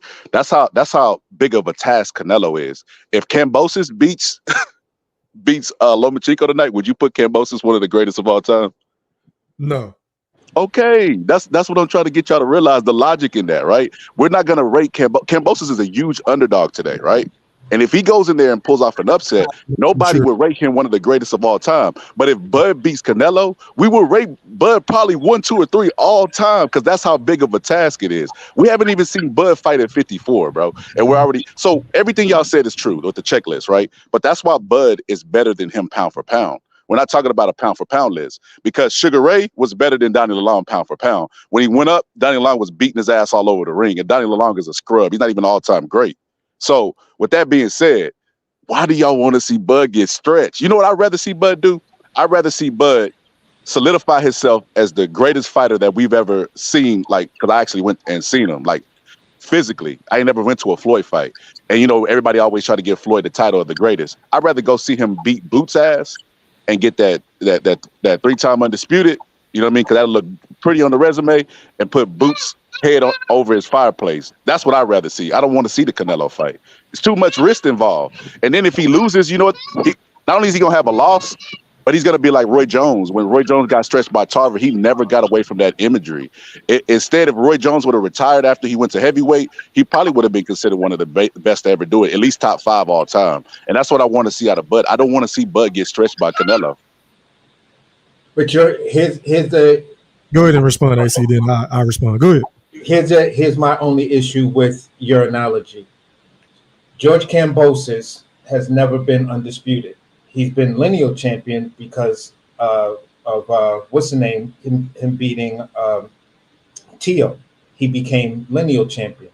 But Crawford, if you look at all of his accolades, you see why Bud would be who he is. When you look at Kambosos, all of his accolades, including Loma, you would see Loma, if Kambosos won, he would not be that, because he hasn't accomplished in that weight class. They haven't accomplished. Neither one of those fighters have accomplished what Bud Crawford has accomplished. Now, if someone said, "Okay, you beat Kambosos versus Inoue," you probably can make that argument for those lower weight classes. You feel what I'm saying, based on what Inoue has been doing, and I'm not a huge fan of Inoue. You feel what I'm saying? But when you look at everything that Bud brings to the table, everything, all of his accolades, the only fighter that's actually a walking Hall of Famer who's already had his fist cast in the same class as Roy Jones, Floyd Mayweather, and James Toney, then you got to say, if this dude beats this next guy, who's right now supposed to be the guy in boxing, then at the end of the day, bro, you can't take that away. And to this picture that E Thriller just put up, that tradition of getting your fist casted before you fully get inducted goes all the way back to 1920. So that's historical right there. That's a glass ceiling that no fighter, Sugar Ray Leonard, Ali, none of them did this. So this is where when I say, and I've gotten into huge debates with people, when you say that, you have a legitimate argument to say, okay, Bud has done something no other fighter in the history of boxing has done, so you got to put him in a special category. You have to. If you don't, you're saying I'm a Bud hater, because you won't recognize that one simple fact that any other fighter, George Foreman, Sugar Ray Robinson, none of them had their fist casted while they were still actively fighting. And if he beats Canelo, he rides off in the sunset, a 4-division lineal champion and 3-division undisputed champion. Bro, that's all I'm saying. So yeah, I just don't to him, that's motivation. And I just don't see technically, when you talk about fighters, how you guys see it just because of size. Canelo came in almost 170 pounds when he fought Mayweather and still lost. He was a giant versus Mayweather in that fight. Are you done, AC? Yeah. Okay, then. All right, so Boxing Scholar, you still there, bro? I'm here. Okay, I'll let you make all your points. So I just need you to answer a couple of questions for me. So is your main concern, so it sounds like to me, based off of what I heard, you're concerned with the fact that Terence Crawford could possibly lose. Am I right or am I wrong? Yeah, and devastatingly. In devastating fashion. So you believe that Canelo would knock Crawford out if that fight were to happen? Yeah. Do you feel like, so let me ask you this, do you feel like Terence Crawford feels that way? No. Why do you say no? I don't think it's anybody that what did Tyson Fury always say, born from their mother's vagina, that I don't think it's anybody that Bud's scared of. I think Bud would have the same attitude if he was. I think Bud thinking he could be AJ. He reminds me of like a James Toney. There are certain fighters who believe in themselves no matter who they go against and what weight they are, and Bud is one of those guys. But that doesn't make it true. Okay, so with that being said, I heard you mention that you want to see him fight Boots, and once again, I'm not sure if you're new to my channel. I interviewed his nephew, and I flat out told him before this Canelo talk even came about, I want your uncle to fight Boots next, me personally, just to shut up the naysayers that feel like he's ducking him or Boots is a better version of Terence Crawford. So I'm with you on that fight. I would love to see that fight, but if I'm being honest, bro, I would much rather see him fight Canelo because I want to see if he can do the unthinkable. Just like, bro, you just broke down. If he were to pull this shit off, you would put up there with Muhammad Ali, Sugar Ray Robinson, Sugar Ray Leonard, Floyd Mayweather, Roy Jones. The list goes on and on. Correct? Yeah. Okay, so he's not going to have the ability to be in those conversations if he doesn't try to get this fucking fight. Because if he were to pull this shit off, because a lot of people feel the way that you feel. And I feel totally opposite because I feel like his skills are just that much more superior than the Canelo's. And I feel like he has a better jaw or a chin or a better beak than a lot of these haters give him credit for. You feel what I'm saying? So I think the man could pull it off. And I'm not worried about Bud losing. If he loses, then, hey, that's the risk that you take in the sport of boxing. At some point, you're going to have to lose. Everybody that lost. Hell, Canelo done got his ass kicked. You feel what I'm saying? Moving up weight classes and shit. But at the end of the day, I want to see this fucking fight. But do I want to see this over David Benavidez?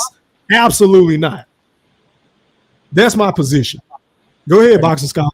Yeah, to me, it just hurt Bud legacy, bro. Because let me explain to you. So I argue with Canelo fans about Bivol, right? And they tell me that was a close fight, even though I see with my eyes Canelo get his ass beat, right?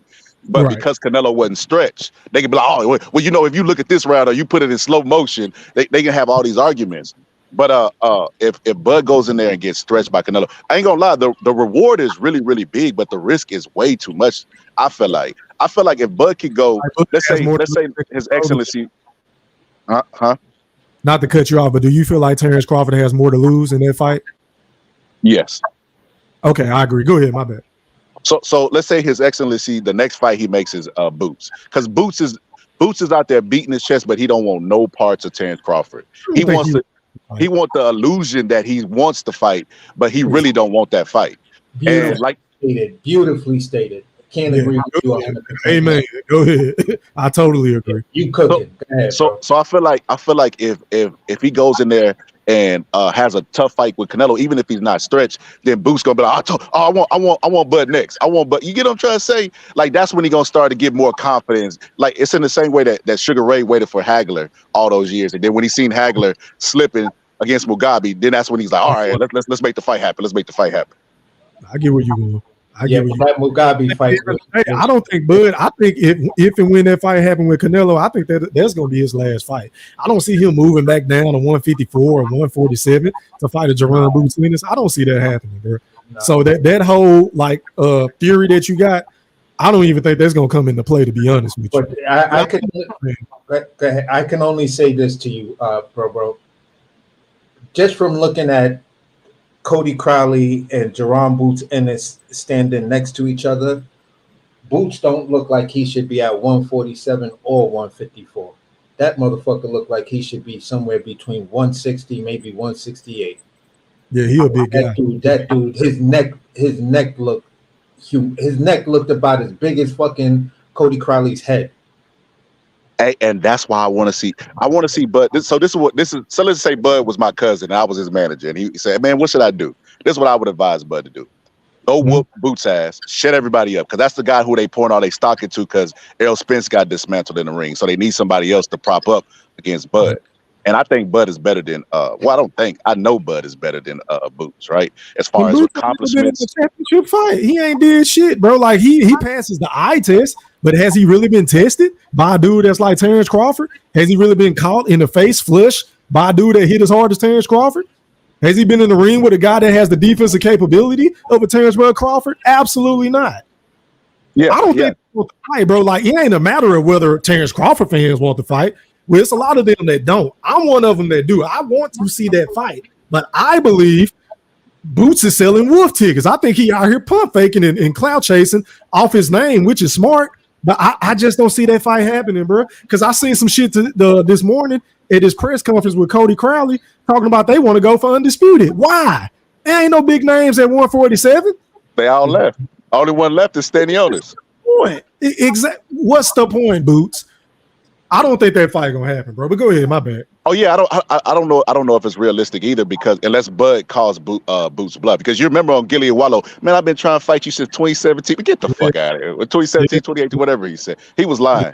But he's aging Bud out. He gonna ignore Bud until he feel like Bud is no longer a threat, or Bud has already taken a loss, and then he'll try to step up and fight him. He don't want no parts of Bud. But I feel like if Bud going to beat Canelo would make him 1, 2, or 3 all time, right? I feel like if he beats Boots and then goes and gets undisputed at 154, that's equivalent to a Canelo win, because he's still doing it in his respectable weight. He ain't jumping up taking no huge risks, and he'll still have that and he'll still. What if he goes on a knockout streak at 154 and then knocks out Boots? Listen to me, fam. The Scholar Boxing. If he move up 2 weight classes after this Montreal fight and defeat Canelo, I don't care how he win, he automatically becomes the biggest star in boxing, bro. So that's bigger than a fight with Jerome Boots Ennis, fam. Like we can't compare the two, bro. How much damage is he gonna take draining his body out? Because you got to stay. Once you go up the weight, you got to stay there, bro. We see what happened when you go up and go down in weight. I don't think you listening to me, fam. Hold on, AC. I'm gonna let you get it. I don't think you listening to me, fam. I think if he beats Canelo, he'll either give him a rematch at 168, or Bud is gonna ride off into the sunset. I don't think Bud's going to keep fighting after he fight Canelo, bro. Listen, I'm gonna say this to you, bro. When you Boots already made the statement that anybody, this is what him and his dad been saying. Anybody, I'm putting everybody and anybody on notice at 147 and 154. So if Boots is going to get a Bud Crawford fight, it's going to happen at 154. Now, Bud, the Sheik is trying to get Bud to fight twice a year. He wants to see Bud fight twice a year, and he's willing to put money to back that. So basically, you're gonna have this. Bud's gonna fight this summer, and he may fight this winter. Going into next year, he's going to have the Canelo fight. So Bud's got 3 fights left. Oh, either one of those 3 fights, could be him going for undisputed at 154, or him doing these freestyle fights. Jerron Boots fighting this guy to get a belt at 154, then fighting Jerron Boots Ennis as a voluntary at 154, and then fighting Canelo, then moving up to fight Canelo. Because now he done cleared all the hurdles. I done knocked off everybody that y'all been talking about. Mm-hmm. So at the end of the day, this fight gonna sell. Go ahead and finish your point. Go ahead, AC. Then I'm gonna go to Fresh Prayers. No, I'm done. Oh, okay. All right, man. Going out to Fresh Prayers. You're live on the chat with the pack. Talk to me, fam. What's popping? Sure, man. Man, on here talking this boxing shit. Go ahead, man. What's your perspective or take on this topic at hand? Go ahead. Yeah, I think Bud gonna whoop his ass. I don't know if you see my comment earlier. I already got bets out there. You know what I'm saying? Like it's gonna be a boxing lesson until it turns into a beating. That's what I feel like. And the only reason why I feel like that, because I don't think he could stop Bud. Like if he was punching that hard, why he didn't stop Charlo? Why he didn't stop Charlo? I'm just saying, and everybody knows if Charlo and Bud would have fought, Bud probably would have stopped him. Nobody would have been like, oh, it's gonna go 12. No, we would have been like, he's gonna stop that motherfucker. So I just keep that same type of logic with it.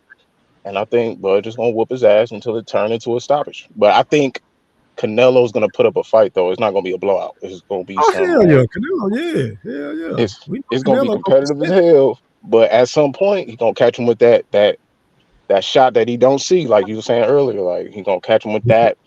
He's gonna get wobbly, and you already know how it go after that. So that's the way I look at that. Hey man, Miss Dale gonna be wearing her dancing shoes again against Canelo, man. I can assure y'all of that, man. Hey, you know I'm from Omaha, so yeah, man, that happened. The whole city gonna be turned up again, like when we whipped on Earl.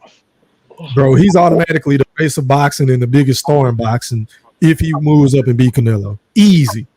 He the biggest face in boxing, bro. Yeah, so the 154, that I'm interested to see how he looks right there. Like that's kind of gonna tell me what we got what we have in store. You know what I mean? Because you know how he always bring his power up. So I'm like, man, if he could bring it to another level, it's gonna be nice to see what he do at 168. Because everybody's saying he's too small, but what if he brings his power up to 168 too? No, nobody know that. What if? That's what you said. That's the unseen. So I think it's gonna be interesting though. And George Kambosos and Lomachenko fight, I think that's a sleeper. You think that's gonna be a better fight than what we think? Who you got winning? Man. If Lomachenko don't go in there playing, you know how he do, start fighting till like the 6th round. If he don't do that, he should win. But George Kambosos, he ain't no punk. So yeah, I still think Lomachenko gonna win, but there's a chance George can. I ain't counting them all the way out. Yeah, I can agree with that. I can't nobody be mad at that. That shit makes a lot of sense because Kambosos, he's an awkward fighter that has like awkward timing, and if you ain't really good at reading timing and catching a person's timing, then you're gonna have some problems with Kambosos. Even when it comes down to Teofimo Lopez, you slept on him, and his timing his timing put you on your pockets, like Zab Judah would say. But at the end of the day, I still think it's probably going to be something like a majority decision win for Lomachenko, because it's Lomachenko, and they're going to give him the benefit of the doubt like he's still a champion. Yeah, if it's too close, I think that's how it's gonna go. Hold on, y'all. Let me do this, man. Let me go out to General Big Fish. He has entered the premises. You're live on the chat with the pack. Talk to me, bro. What's poppin'? Hey, Thriller, what's up, boss? What's good, my brother? How are you, kind sir? Oh man, I'm doing great, man. Waiting for this fight card tonight, man. Already, man. What's your take or your perspective on the topic at hand, sir? Canelo versus Terence Crawford. So I see the title. You said that Terence Crawford does everything better than Canelo Alvarez. I completely disagree, E Thriller. Talk to me. Canelo Alvarez is the absolute best ever at cherry picking. Bud Crawford is at the top. Bud Crawford is on the list of great cherry pickers, but not as great as Canelo, bro. So Canelo can't be fucked with on that aspect. As far as me wanting to see this fight, E-Thriller, you know I've been wanting to see that fight for a long time. I didn't think it was possible because of the financials, but since that guy that y'all call His Excellency, Alex Sheet. since he stepped in, you know that everything is possible now to where these guys can get paid. So I'm excited to see the fight. I'm rooting for Bud Crawford. Do I think he can win? Yes, I think he can win, E-Thriller, but it's all dependent on size. Size matters, E3. Canelo has been up above 168. He fought at 175. How many times, E3? Canelo one time. He fought Bivol. He flew back down. But he fought twice before. What's the name he fought Kovalev at 175. You're right. Kovalev. You're right. My apologies. Go ahead. So he's been up there twice, E-Thriller. I don't think that Terence Crawford can scratch him with power, bro. So in order for Terence Crawford to win, he would have to fight a secure sleeperson type of fight, bro. Throwing 8 to 10 punches around and running his ass off to stay away from arm shots, body shots, waistline, potential low blows. Like Terence Crawford will not be able to take one of those shots. E3, I don't give a fuck how much of a boogeyman you think he is, bro. You see, he not gonna be able to take that power, bro. And so my prediction would be Canelo to win a super boring fight because of the style that Terence Crawford will have to fight. And I don't think that the judges, we know the judges with the Triple G fights, that the judges is all going to be on Canelo's side. And I don't think Terence Crawford can go in and win on points throwing 20, 25 punches around. And he's not going to be able to do that, E3. Like, and I don't see Bud being able to exchange with Canelo Alvarez, a great counter puncher, for 12 fucking rounds. And he is not about to stop fucking Canelo. If B-Vol couldn't stop him, Triple G couldn't stop him. What's his name? The dude Kovalev killed the man in the ring, and he couldn't fucking stop him, bro. So Bud can't hurt this dude. E3, I'm sorry.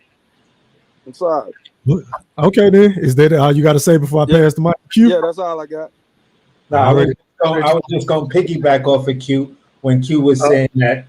AC, you know how we do it on my panel, bro. We got to let everybody talk. Man. I didn't know there was somebody else. Sorry, my bad. Okay, nah, you good. That was Fish. All right, man, going out to the BFB Master Q. You live on the chat with the pack. Talk to me, fam. What's popping, bro? Go Thriller, what's good with it, man? Oh, man, happy to have you on, my brother. How are you? Oh, man, I just, I had to listen first. I had to listen.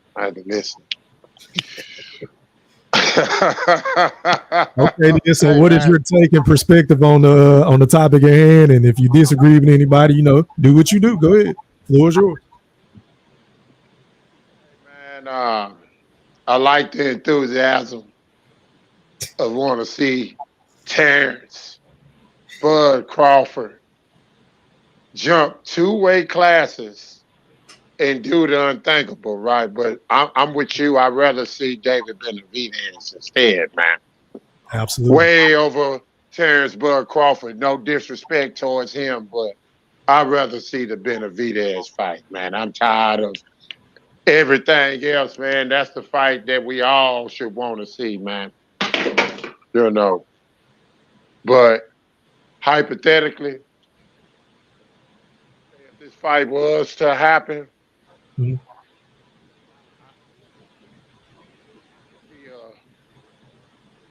fight a real Shakur Stevenson type performance, man. It would have to be super boring. I don't think the power translate will be good enough to keep Canelo up off of him, man. I don't think the exchanges and punches going to be the same, man. I don't know, man. I'm not gonna say one way or another, because man, I did see the boy take a lot of goddamn shots, man, in that Mughal fight, man. Mm-hmm. I can see why, the enthusiasm is there, you know what I'm saying, for Terence Bud Crawford to do the unthinkable, man. But man, I'm gonna pass the mic because, man, I heard something else, man. I think it's time, man. I think it's time. Okay, then. So let me do this, Q. Let me let AC respond to whatever he wanted to respond to, and then the panel will be open. Go ahead, AC. I was just saying that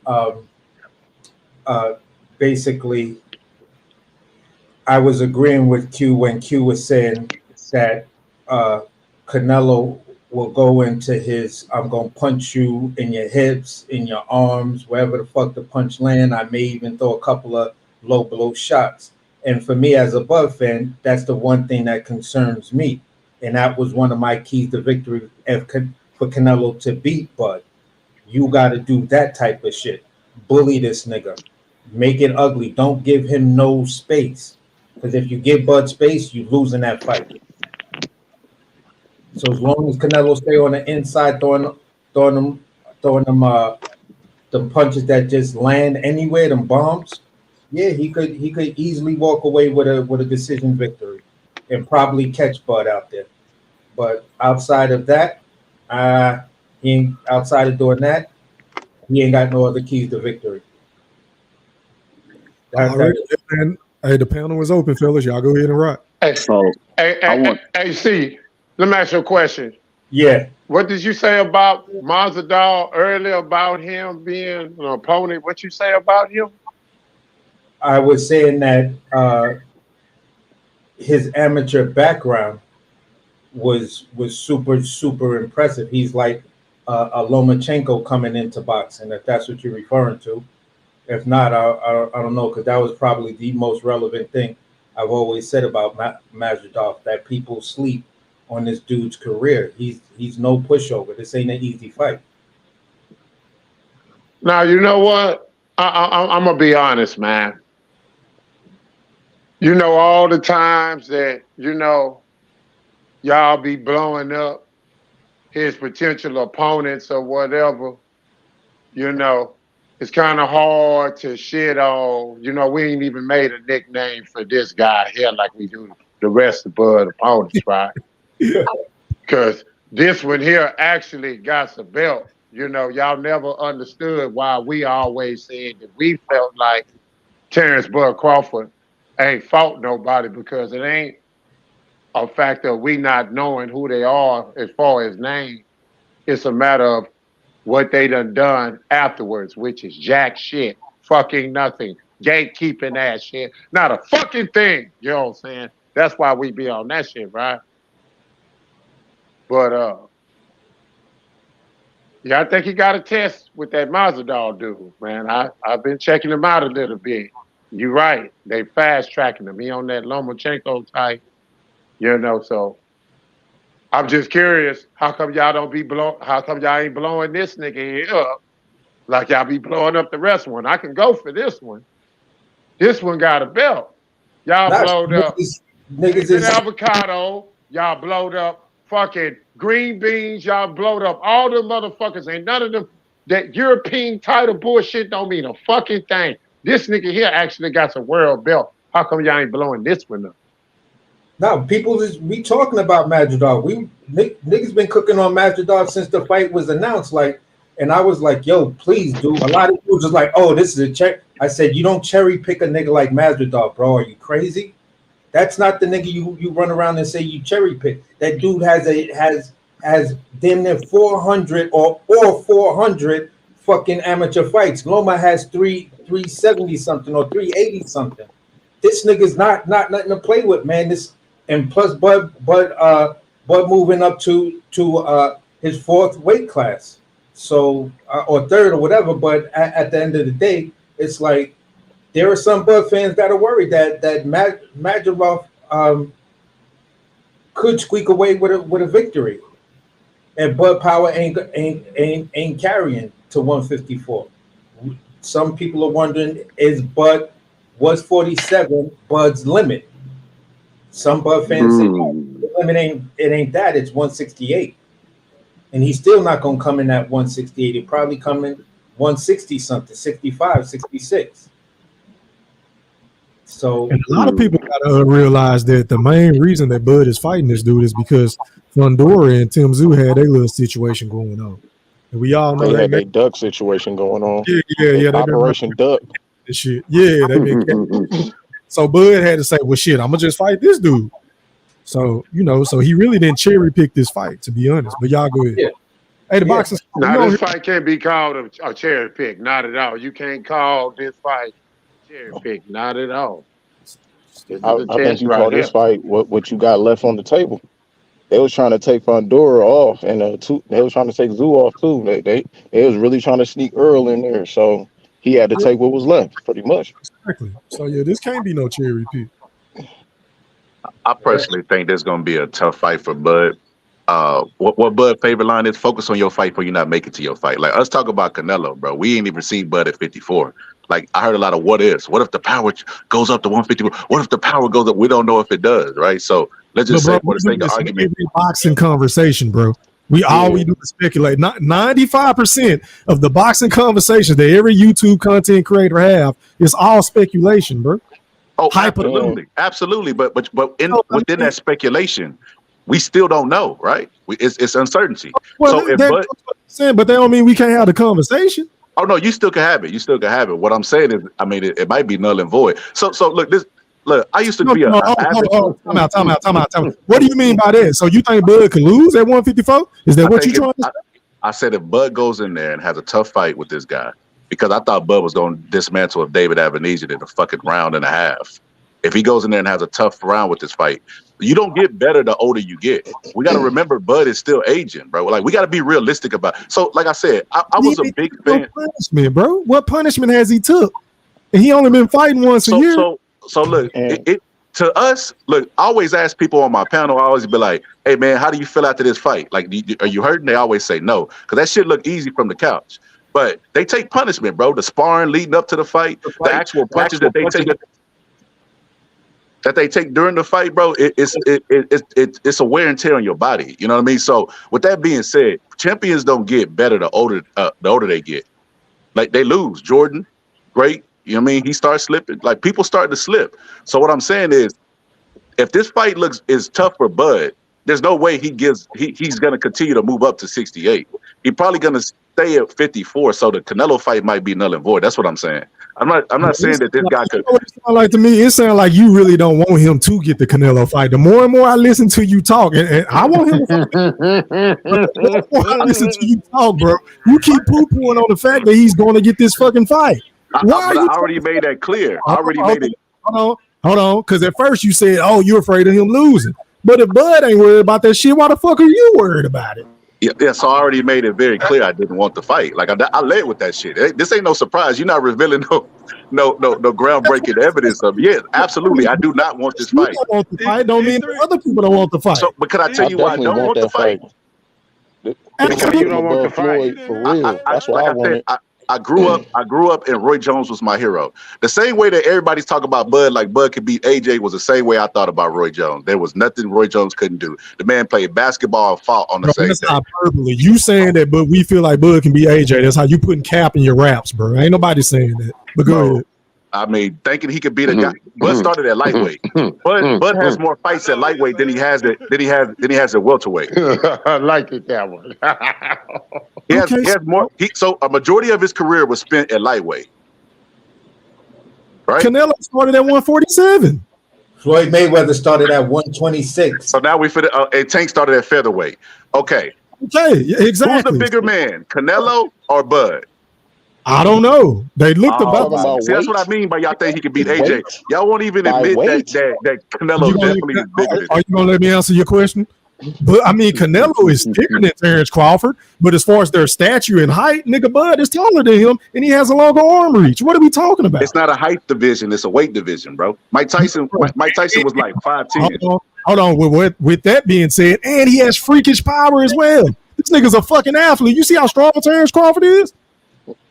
He got wrestling background. What does weight strength have to do with boxing? You keep bringing up weight classes, and whenever I bring up a point to rebuttal that, now you're saying, oh, the weight shit don't matter. Which one is? I can explain that. Weight classes matter because it's durability involved in there, but it's not a bench pressing. It's not a strongman competition. So how much you can lift has no relevance in the sport of boxing. About boxing, so you want to talk about boxing ability, which is what I was talking about in this show. So let's break it down. What does Canelo do better than Terence Crawford? Go ahead. Nothing. That's why Bud is pound for pound better than him. But a pound for pound list is only hypothetical. The reason they have weight classes. So you telling me right now, if Inoue went up and fought Frank Martin, that Inoue would beat Frank Martin? Hold on. What I'm talking about is not hypothetical. I'm not talking about pound for pound list. I'm talking about the actual attributes of each fighter. You just stated that Canelo does nothing better than Terence Bud Crawford, and I agree. But then you want to move to where there's weight classes for a reason. Bro, we can only judge him on what he's did at his respectable weight class. That's what a pound for pound list literally is. But no. A pound for pound means your style can carry up or down either way. That's not what a pound for pound list means, bro. And I don't, bro. It's not really. Y'all new niggas is trying to change the definition of a pound for pound. So what I was So why was the pound for pound list invented? Tell us new niggas. Hold on. Floyd Mayweather was a pound for pound fighter because he fought at 126, 130, 135, and he kept on going up collecting belts. That's pound for pound. You moving up and showing that pound for pound, I can go up or down to any weight class and fuck up the best, some of the best that you have, or all the best. Now, Bud Crawford is doing it because he's saying, I'm saying he's pound for pound number one because he started at 130, became lineal champ. Went to 135, became lineal champ. Went to 147, became lineal champ. He also became undisputed at 140 and 147. So that's the very definition of a pound for pound fucking fighter. It ain't that crazy shit you talking. Bro, that is, my dude. That's hilarious, we bro. Disagree with that definition. We definitely disagree with that definition. Hey, because y'all on that new shit. That you just, no, it ain't about no new shit. It's like you take what you like and what you don't like and come up with your own definition, I see, which is cool, but everybody don't view it like how you viewing it, bro. But that's a good way to look at it. That pound for pound list is subjective, man. It's subjective. The list is subjective, not the actual pound for pound fighter. The list is subjective, not the actual pound for pound. But when me and Boxing Scholar was going back and forth about this particular topic, I wasn't even talking about pound for pound. I'm just talking about the actual skill set of each fighter. He's the one that brought up the weight shit, but when I said, okay, well, Terence Crawford is a freakish athlete. Terence Crawford is strong as fuck too. So who are we to say that he's not going to be strong enough to deal with Canelo's power? That's all I'm saying. That's why we want to see the fucking fight. That's all I'm saying. So, yes, sir. E3, go ahead, Fish. E3, let me say this. Hold on, let me say this. So that anybody with common sense know that the pound for pound list is mainly an eye test, and you looking at a fucking skill set. So that's why Terence Crawford is number one on damn near everybody's list. It's damn sure not based on a fucking resume like fucking AC trying to talk about, because every time y'all talk about all these fucking titles that Bud got, y'all never say the names that he beat to fucking get them fucking titles, because the shit not impressive. So all you can say is he was a champion at 130 with the WBC and blah, blah, blah, blah, and a champion at 135 and 147. But you can't attach no names to it. So that's not impressive about that. That's not what a fucking pound for pound mean, bro. It means what does it mean? Your skill set. Can your skills be the motherfucker at 200 pounds heavyweight, whatever the case may be, bro? And Bud Crawford checks that bill. If you put Terence Crawford and Anthony Joshua at the same fucking weight, what is 135 or 200 pounds, motherfucking Terence Crawford go beat his ass, because you can see Terence Crawford got way more skills. That's what a pound for pound is. Not no motherfucking winning titles with all these fucking divisions where you ain't never beat nobody that was considered pound for pound, except for Earl Spence. Hey, That's Church. crazy. Church. Whoever talking, that man don't boxing, nobody. man. Hold on, we gotta kill this narrative of he ain't beat nobody. Ricky Burns became a champion after Bud beat him. You talking about they don't do nothing after Bud beat him? He became a champion at 140 because that's how what the fuck is that name? Ndongo got a belt from one of the dudes. Yes, like and who else? They do. Who else did something afterwards? Who else Okay, did something? What did at 140, Jose do? At 140, when he was about to fight Felix Diaz, they was talking about Felix Diaz gonna whoop his ass. Only time he lost is when he got robbed, and then Bud went in there and whooped his ass. Victor Postol, how many of Victor them Postol, the one that got ducked by Danny? Him? We ain't talking about what they got ducked by. I'm talking all right, about then. If they ain't nobody, then why? How come the stars ain't fight him afterwards? What did they do? They call they somebody until Bud fight him. I watched the hype for all these fights before he fight him. He might lose. He might lose after he whooped his ass. He nobody. They became gatekeepers. That's what that was the game. Gamboas became gatekeepers. That's because Bud beat the shit out that nigga. What you mean? Maybe they was gatekeepers before Bud fought him. You ever thought about that? No, none of them was gatekeepers before Bud fought him. Hell no. I'm gonna be honest with you. We talking about he ain't never fought no pound for pound. They definitely had Gamboa on the pound for pound list. He was a pound for pound fighter. He was. Bud was bigger than him though. He was bigger than him. Hold on. I love. Hold on. Time out. Weighed in at 135. I love all boxing conversations, but I really feel like y'all are letting Canelo off the fucking hook. Y'all are really letting this dude, because I just simply want to know from everybody that's on this panel and in the chat and the playback game, outside of Crawford may or may not being able to deal with his power, would y'all pick Canelo? Like, let's just say for the sake of the argument, Crawford can take his power. Who y'all picking? Canelo. I really want to know. Who said Canelo? I said Canelo. If power is irrelevant, Terence Crawford all day long. That's what I'm think about what you so. No. This is the point that I'm making. The boxing scholar. Hold on. The point that I'm making. The boxing scholar. He's levels above this nigga, and the only thing y'all got to hang y'all hat on is the size advantage. But what if that shit doesn't matter? The same shit I was telling y'all niggas about the Earl Spence fight. What if that shit doesn't matter? Then what? He ain't got nothing on Crawford. That's all I'm saying, bro. Bro, that is. You had to go to the extreme. Well, what if he could take his Hold on. We ain't got to go too extreme. Let's just look at the Charlo fight. If he was such a macho, why he didn't stop him? Charlo was dropped, bro. He was dropped. He didn't get stopped, though. Look. Canelo's last 3 opponents have been dropped. If he's a monster, stop him.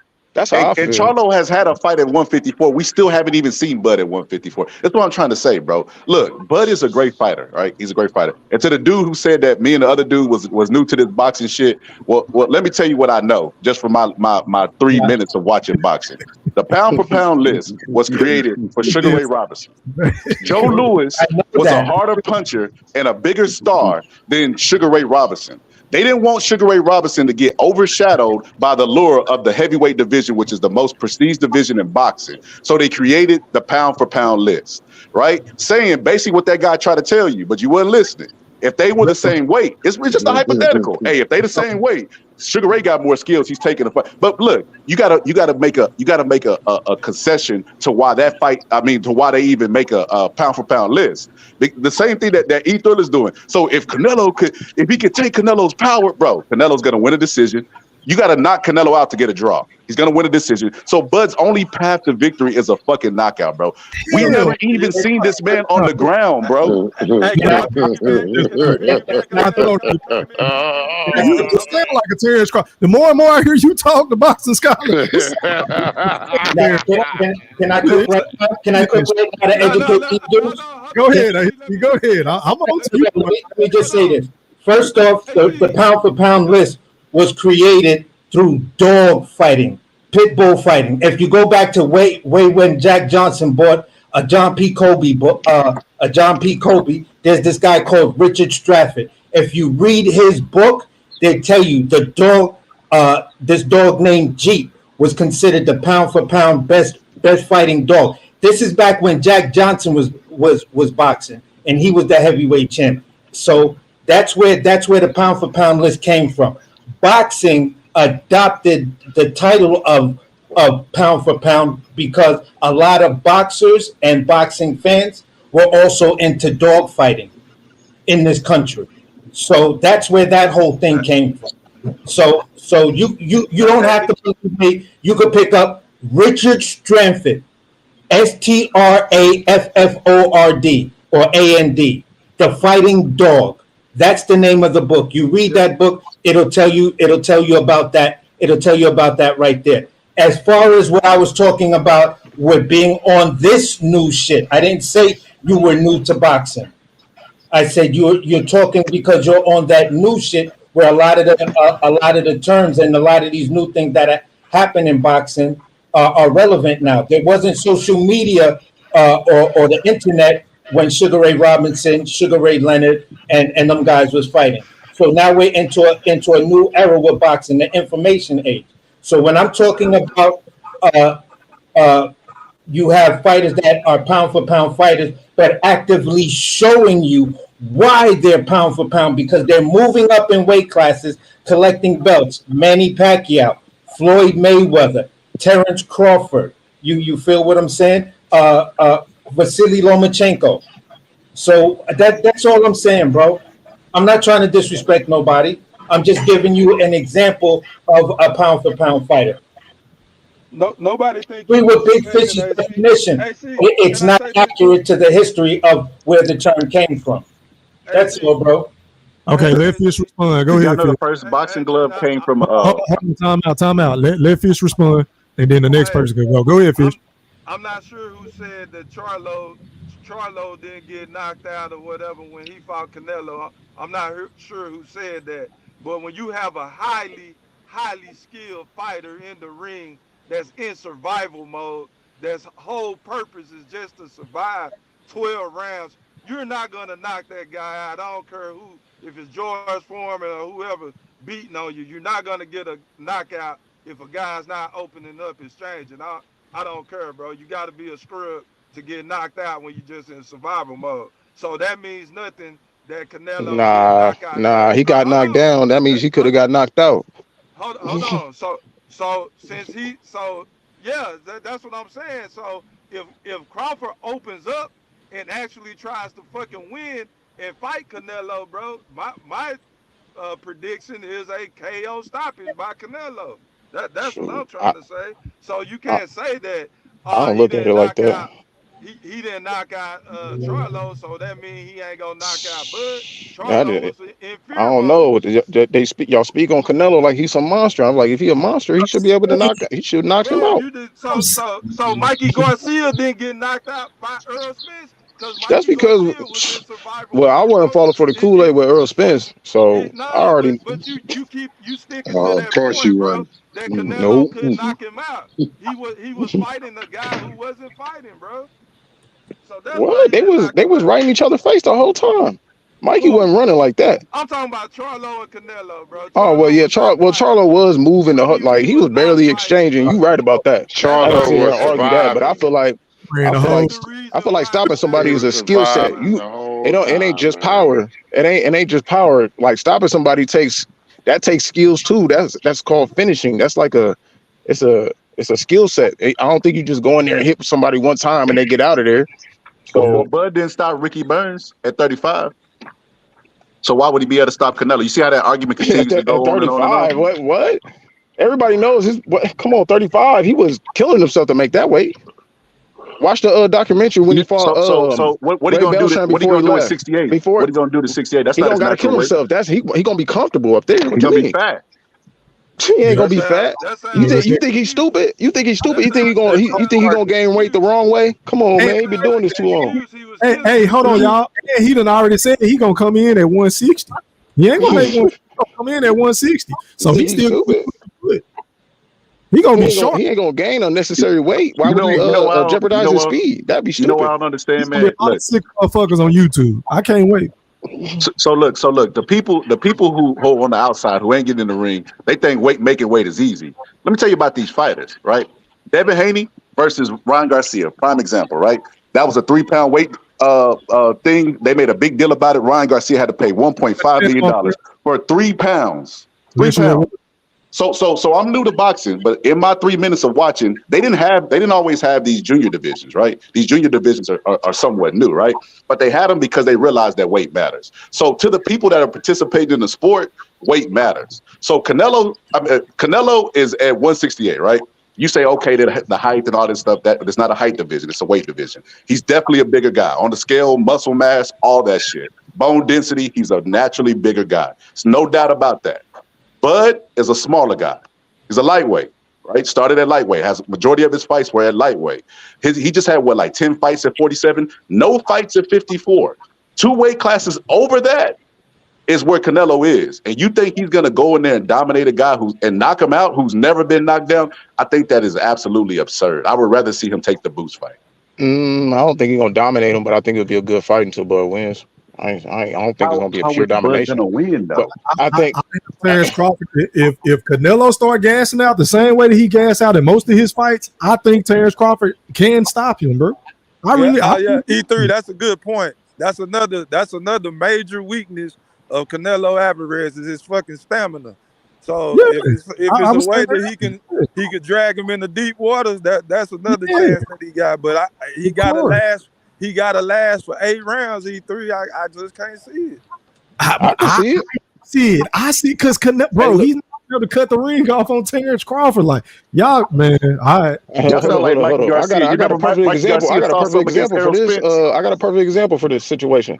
All right, so how many of y'all watched the Thomas Delorme fight when Bud fought him way back before he was just getting crushed by everybody? All of us. Did y'all watch that? Did y'all watch that? All right, so in the fight, in the first 5 rounds, Bud didn't really fight him. He was letting him gas himself out because he was throwing power shots. That's why he lasted longer with Bud, because Bud let him tire himself out. And then in the 6th round, you could hear the corner say, he was like, yeah, all right, go in there and touch him a little bit. And you went in there and knocked him out. But the game plan was to drain his energy. You think Bud's just going to go in there and start fighting him from the very, very beginning? He probably knows that he has stamina problems. That's probably going to be part of the game plan. Get him to tire himself out. Go in there, like, you know what I'm saying, throw some punches. Don't go too crazy. Don't exchange with him. He still got his power with him right now. Wait till he gas out and just turn it up on him. That could be the game plan. Y'all, you got to remember, bro, he has the highest IQ in the game. He wouldn't just go in there and start slugging it out. I got a question for all the BBLs, E3. Hey, hold on, Fish. Go ahead and ask your question, and then I'm gonna go to Brim. Go ahead. I don't know how long how old y'all is, but y'all ever seen the video? I think I could beat Mike Tyson with Jazzy Jeff and Will Smith. He had a game plan, but he went in there and got his ass knocked out, man. What I'm trying to tell you is, you keep saying I feel and if. Bro, that's what I had in high school when Roy Jones was boxing, bro. And after Roy Jones got knocked out, that shit stopped hurting. I never again attached myself to a fighter like that, bro. And I feel like that's what y'all doing with Bud Crawford. Listen, can I just say this? Just man, hold on, y'all. Let me go to Brim real quick because he been waiting. You're live on the chat with the pad. Talk to me. Is that Stephen Brimley? What you doing with these mid-afternoon talks, bro? I'm up here just chilling, you know, and I just see a live by your name. I'm like, hold on, what's going on here? What you doing? Hey, man, but what's good, man? I heard you like 5-10 minutes of what y'all talking about. I just want to try to just give me a quick, brief summary of everything. Yes, there's a couple of things that's true. Canelo ducked Benavidez, but also Benavidez did not do all the things to put himself in the proper positioning to be able to take the fight. I think both sides move goofy. Canelo's a duck when it comes to Benavidez, but Benavidez' team is goofy, and I'm gonna leave it at that. The 200 million is all duck language. It is what it is. But on the same note, though, Canelo got a better resume than almost everybody in boxing. We got to keep it real. Okay, but he is a duck when it comes to Benavidez. But Benavidez is a goofy when it comes to Canelo. I don't know if y'all disagree. Go ahead. I agree. I'm looking at the whole everything that transpired. The man was about to be mandatory, and he said, "I'm going to 175." So all this complaining about how you want Canelo, you ain't forced WBC to do anything, or at least try to, and then you leave the weight class. So that's the goofy side on Benavidez' side. But then somebody might say, "Well, he left because Canelo wasn't going to fight him because that's for 200 million." No, I granted that, but Benavidez has blew some things as well for this fight opportunity. But at the same token, Canelo's a duck talking about 200 million to fight Benavidez. That sounds scary, but we'll leave it at that. Now, when it comes to Bud and and Canelo. Bud can beat Canelo, but Canelo could knock him out. I heard somebody say you can't beat Canelo on the cards unless you knock him out. Last time I checked, both of Canelo's losses were on the cards. Bivol, Mayweather. It's right. If Bud is patient and doesn't get tapped too hard with a punch that can put him out, he can beat Canelo. Canelo doesn't have an extensive work rate, but he does have a high IQ in the ring. But I think Bud's IQ is even better. It's one of those type of fights that I just want to see, and I think people are sleeping on Bud, and then some people are discrediting what Canelo actually can do. I see both sides of the coin. That's why I want to see the fight, because it's not no foregone conclusion that Canelo can just beat the shit out of Bud, and it ain't no and it definitely ain't no foregone conclusion that Bud can knock out Canelo. People saying I know Bud can knock out Canelo. I don't know, bro. To me, if he knocks out Canelo, I'd be surprised, because Canelo got a chin that is partly made of Superman steel. You know, man, it's ridiculous. He can take a mean punch. So to walk in here and say, "Oh, Bud's gonna knock out Canelo," bro, y'all reaching a little bit. If it happens, I mean, hey, congratulations to him, but y'all reaching. So you don't think if he get hit with a barrage of punches coming from Terence Bud Crawford that his corner might stop the fight? I doubt that.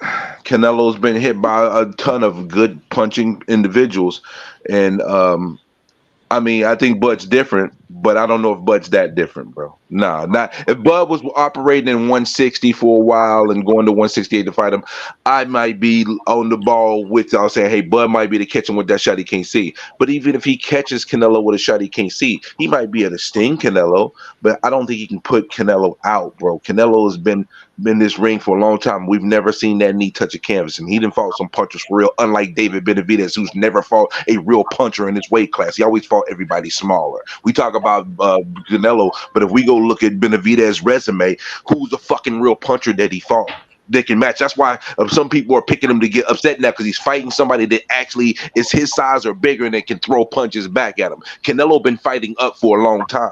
That's why I put respect on Canelo's name, but at the same token, you ducking, bro. You know, I just want to keep it a beam when it comes to that. So one thing I wanted to add to that is when he fought Mayweather, because I see people putting this in the chat, right? He fought Mayweather. Do y'all not remember Adlai Bird gave Canelo the fight? Do y'all not remember that shit? Then when he fought Bivol, he was 1 round away from having a fucking draw. And we saw Bivol beat the shit out of Canelo for damn near fucking 12 rounds. I give Canelo maybe 3 rounds of the fight, bro. 3 rounds. Yeah, he only gave Canelo 3 rounds. Actually, the Mayweather fight, they gave him a draw. They gave a draw on one. It was a split. It was a majority decision. One was on a draw, and the other 2 was. So you got a point there. That's a good point. But I think Bud can go out there and win 8 rounds and still end up with a Bivol type victory. You know. Yeah. But you're right. He automatically up 3 rounds starting the fight. Brim, do you think Crawford has enough pop on his punches to keep a Canelo off of him? You fucking right. Okay. Hey, E3, this is a question I have for the Terence Crawford fans. Mm-hmm. Go ahead. Is he there? Go ahead, Fish. I think your phone cutting out, bro, or something. We can't hear you. Can you hear me now? Yes, sir. Go ahead. Okay, so this is the question I have. If Terence Crawford, because I have, my theory is it's a major portion of the Bud Buddy lawyers, the defense group, the BBLs is what I'm calling y'all now. The Bud Buddy lawyers. Y'all just want to see this dude in bright lights. Y'all just want to see his name in bright lights. Y'all don't really feel that he can win this fight. Y'all just want to see him get a big payday.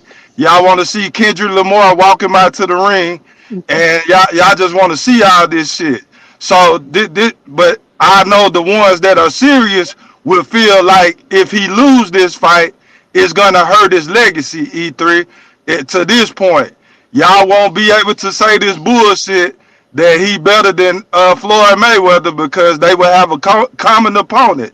If Crawford loses to this common opponent, that's gonna hurt his legacy just in that manner. But other than that, Terence Crawford has nothing to fucking lose fighting Canelo Alvarez. It's a fucking win-win situation for him. What do you think about that, E3?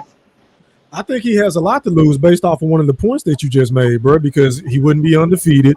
It would take a hit on his resume, in your opinion. Not really in my opinion, but I do think there will be a little backlash depending on how he get beat.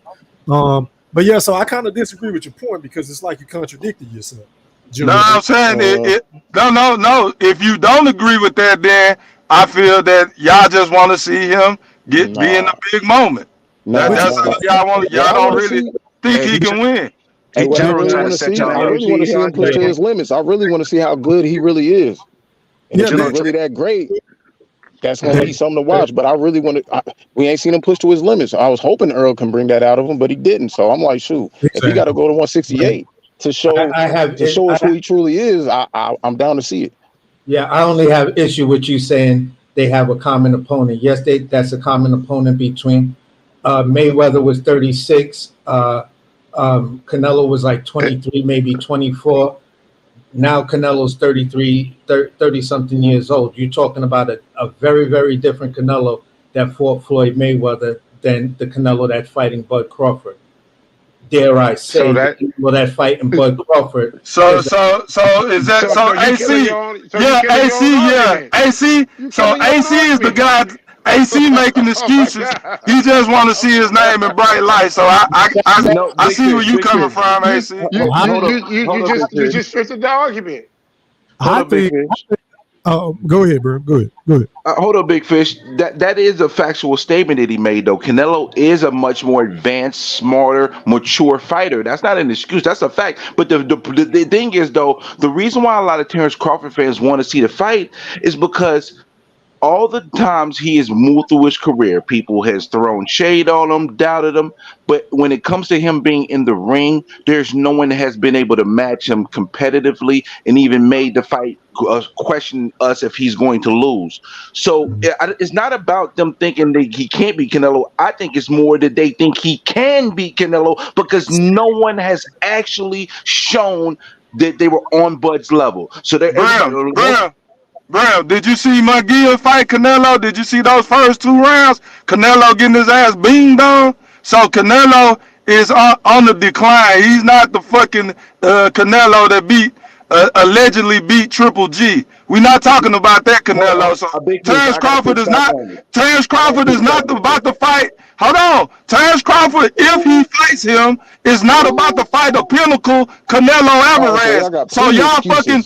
Y'all Bud Buddy lawyers are trying to fucking hype up Canelo like he this fucking awesome dude. Y'all fucking crazy. Hey, you got the Hold on. I ain't talking about you, E3. I'm talking about what AC just said. I don't think Canelo like that. I don't think he's better than Crawford, so I ain't hyping him up. But go ahead, my bad.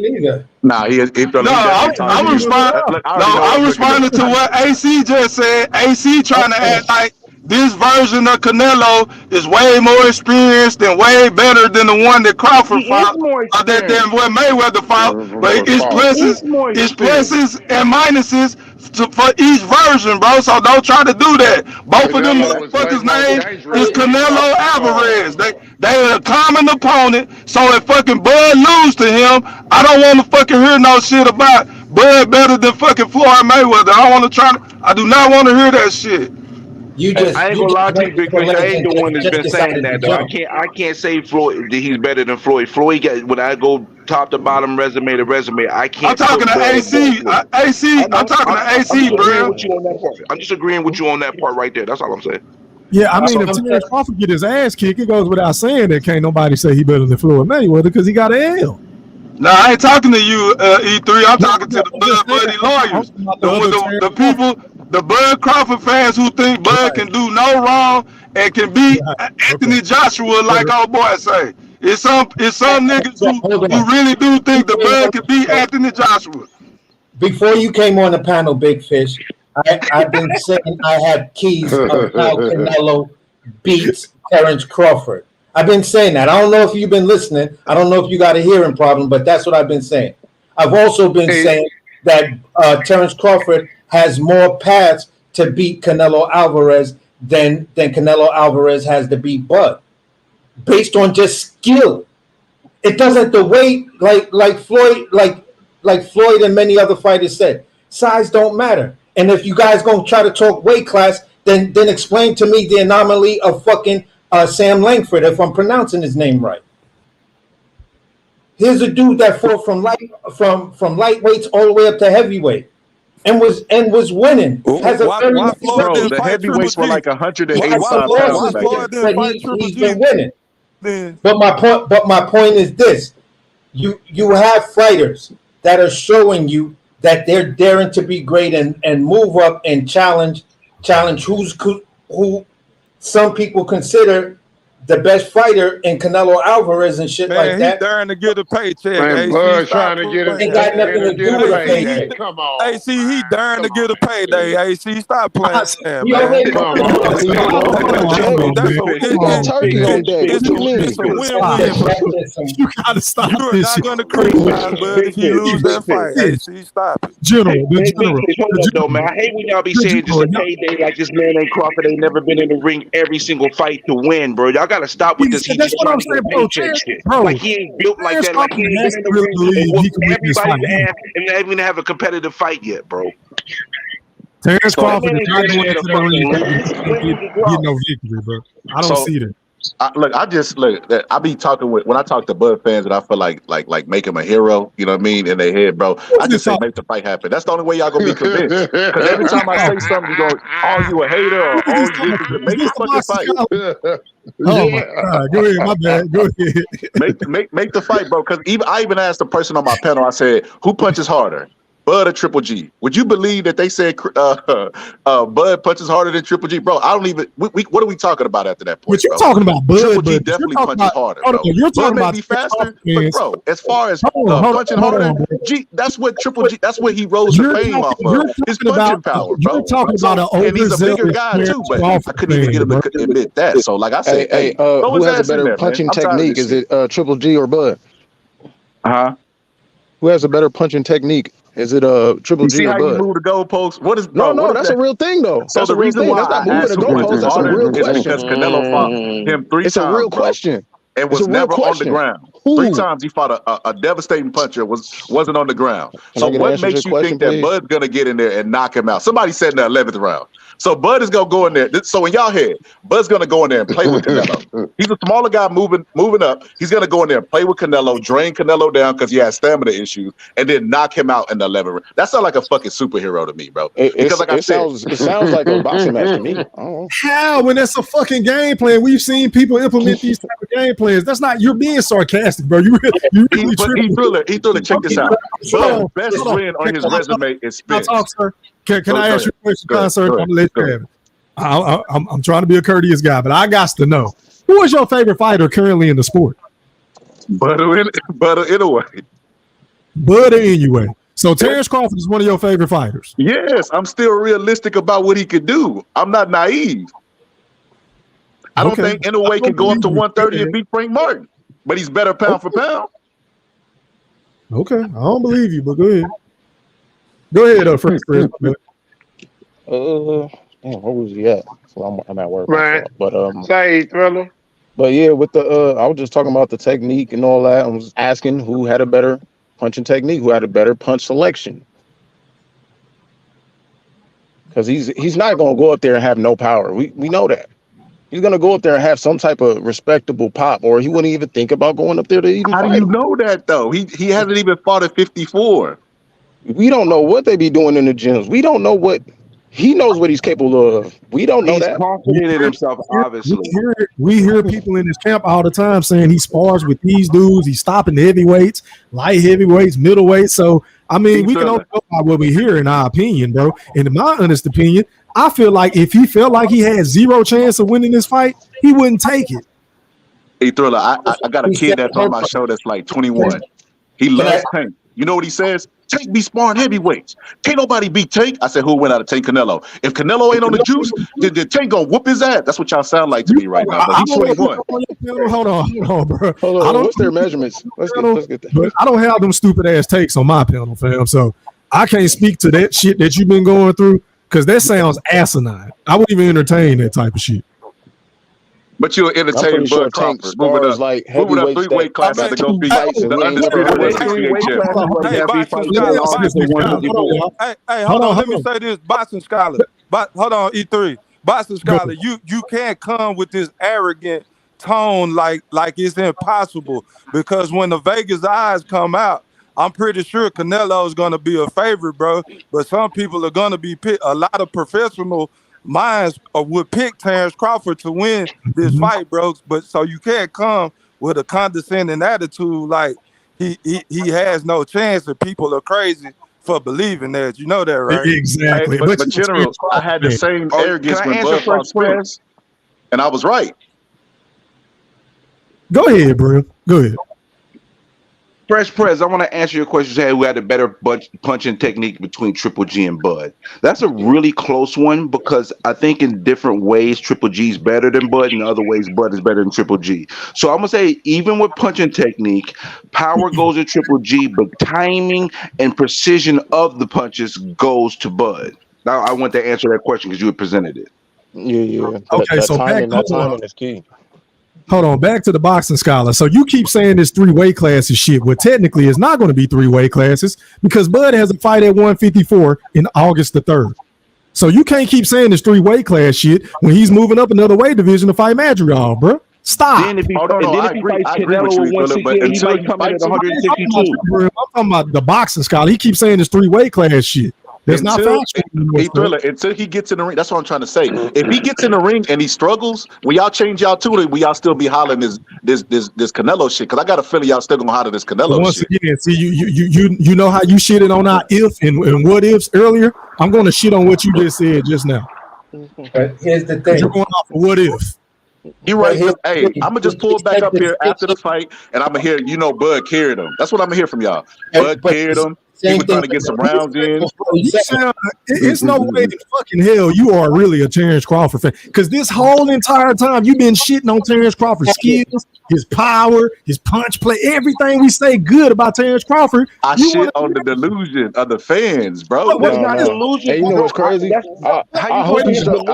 need this fight to be. Hold on, y'all. I don't need no help. Hold on. I want to have a one-on-one with this nigga. What in the fuck is delusional about what I've been saying? I ain't talking about no other nigga that's been on your panels, and I really don't care about your channel, to be honest. But since you're on my channel, what have I said that was delusional, bro?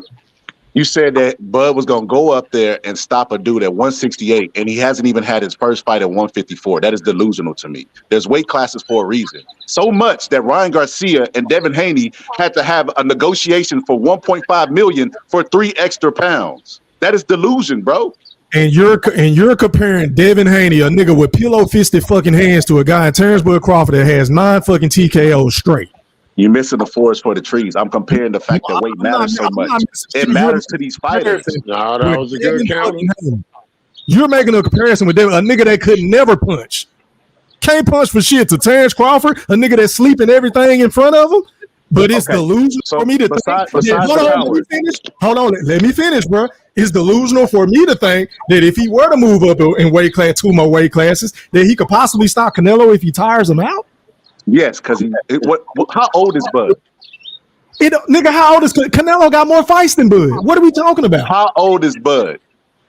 He was 36, 37. Canelo was 30. Do people get better the older they get, or do they start to slip?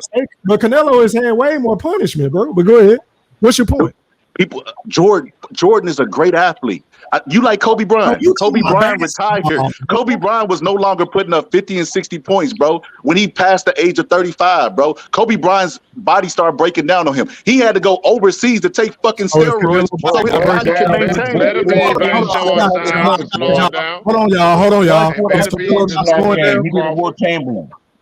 Hold on, is Canelo Alvarez not slowing down, in your opinion, the boxing scholar? Canelo's slipping too, but Canelo's slipping. Who is showing more signs of slippage? Terence Crawford or Canelo, based off of their most recent fight? What at 100-point game? I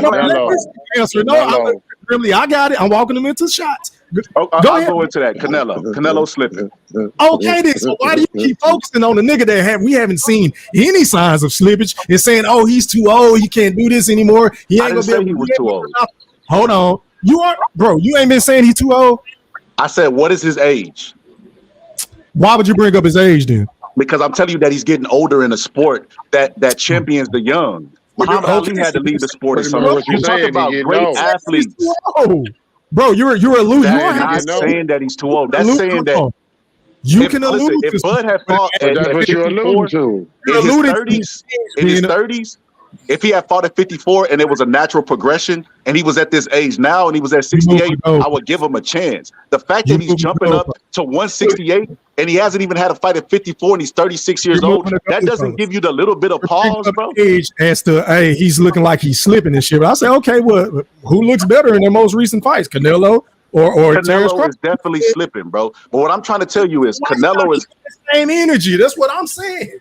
Canelo is definitely slipping. But what I'm trying to tell you is, bro, Donnie Lalonde is nowhere near Sugar Ray Leonard as far as all-time great. He's not even an all-time great. He knocked him down several times, bro. So Canelo is still a pound-for-pound fighter, even though he's slipping. If he fights Bud, bro, he's gonna stretch him, bro.